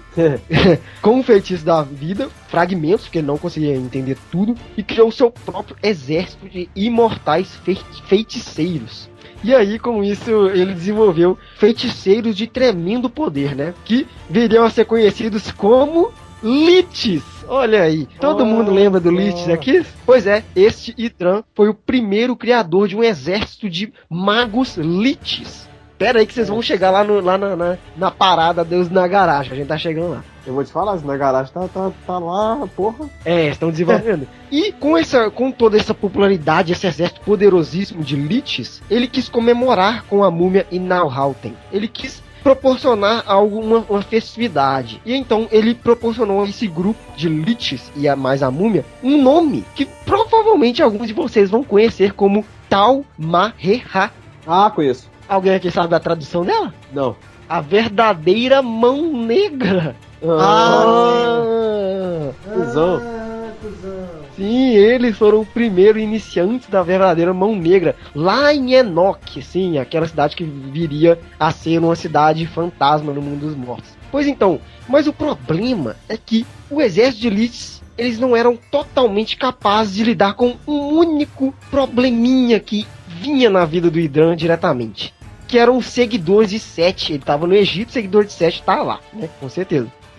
E eles queriam a todo custo invadir Enoch para conseguir erguer o antediluviano deles novamente, de alguma forma, né? Para poder gerar a tal da chamada Noite Eterna. Pois então, isso veio ao Idran, ao conhecimento do Idran, e como ele estava totalmente envolvido na política dos vampiros já agora, né? Porque tinha inimigos setitas, ele acabou a descobrir que outros vampiros, não sendo setitas também, viriam atrás de Enoch. Então, aí o negócio ficou feio pro lado dele. O que aconteceu com o Idran? Ele decidiu simplesmente combater fogo com fogo. O Idran coletou sangue de setitas e orou para os deuses purificarem o seu sangue, o sangue do setita que ele pegou. Então, ele coletou alguns de seus mortais aliados, até que um ponto que os mortais aliados dele cortaram as suas próprias gargantas e se afogaram no sangue setita. Isso meio que sem querer, tá? Sem querer, na base do Idran. O Idran não queria isso, mas eles fizeram isso. Eles cortaram as gargantas e se banharam lá no sangue dos setitas, se erguendo como os primeiros na garagem.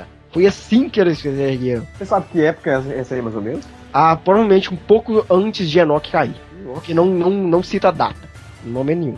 Porém, é aí que vem o problema. nem mesmo as orações para o sangue, porque esse sangue mais magia culmina em uma criação dos Nagaraja. Os Nagaraja é basicamente como os Tremere. Eles foram criados por magia com K. E essas orações não salvaram o sangue da nação vampírica que o sangue continha, dos Setitas, porque era muito pecado em pouco sangue, vamos dizer assim, né? Então, o defeito que os Nagarajas acordaram foi a própria sede de sangue de comer carne humana. E assim se dava início à linhagem Nagaraja.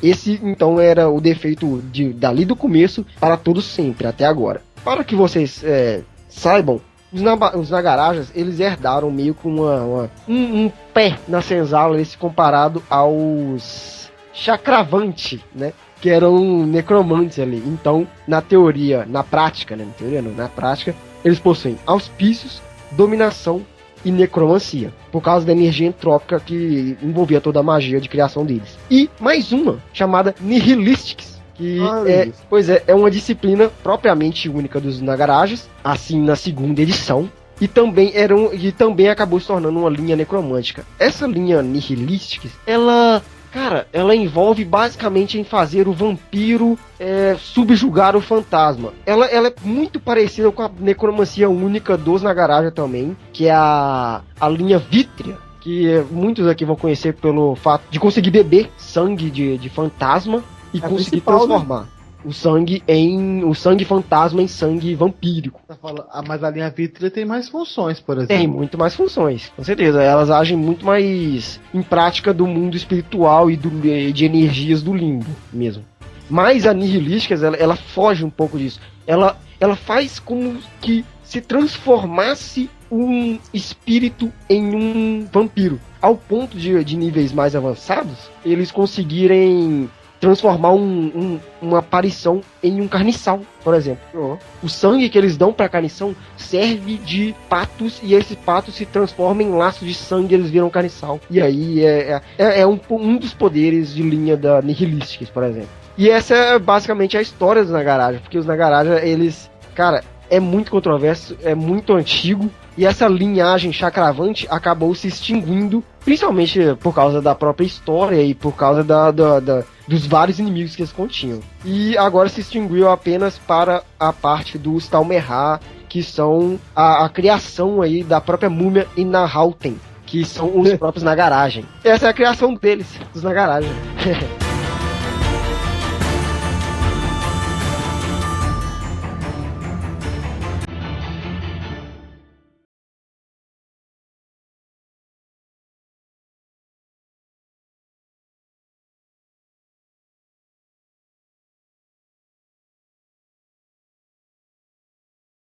A gente vai terminando aqui o nosso Storycast. Esperamos muito que vocês tenham gostado do nosso retorno e que a gente vai estar fazendo um conteúdo com mais programa do que 6 meses de atraso, né? Mas a gente espera que vocês tenham curtido e que o assunto tenha trazido algo de novo para vocês. E que vocês curtam aqui, compartilham, vão lá no Face, nosso blog. E muito obrigado a todos os ouvintes, tudo bem? E até mais. Muito obrigado. A gente agradece muito as mensagens que vocês mandaram nos comentários do YouTube, em todos os nossos vídeos, nesses 5 vídeos que a gente tem lá, pedindo pra gente voltar e tá, falando que vocês gostam muito. Isso realmente incentiva bastante, gente. Valeu, galera. Estamos muito felizes aqui. Agora a gente pretende voltar sempre aqui pro canal e tamo junto. Deixa like aí e compartilha essa porra. Então, muito obrigado a todos vocês que acompanham a gente nas nossas mais diversas mídias, que não são tão diversas assim. Agradecer aos que não desistiram da gente quando a gente estava nesse período mais complicado, porque, né, a gente passou, como os meninos já falavam, 6 meses sem fazer nada para vocês, e eles ficaram insistindo. E no mais é isso mesmo, a gente está voltando agora em 2016 com uma programação muito maior, vão vir muitas coisas novas para vocês, só que num tempo mais lento, porque quem não estava na faculdade, né, Nick, entrou na faculdade agora e tá ficando um pouco mais complicada pra gente. Mas a gente vai tentar não deixar nada no nosso cronograma acumular, tentar colocar as coisas mais em dia. E sem contar que as novidades que estão vindo ainda. No mais, muito obrigado. Deixe seu comentário na descrição do nosso nosso vídeo, né? Nosso áudio barra vídeo, que agora foi pro YouTube. Não deixem de seguir a gente. Nosso blog vai voltar à atividade recentemente também. Então não deixem de dar uma olhada nas nossas matérias. No mais é isso. Tenham todos um bom dia, boa tarde, boa noite. Depende do horário que você estiver escutando a gente. E é isso aí. Valeu. Falou. Tchau.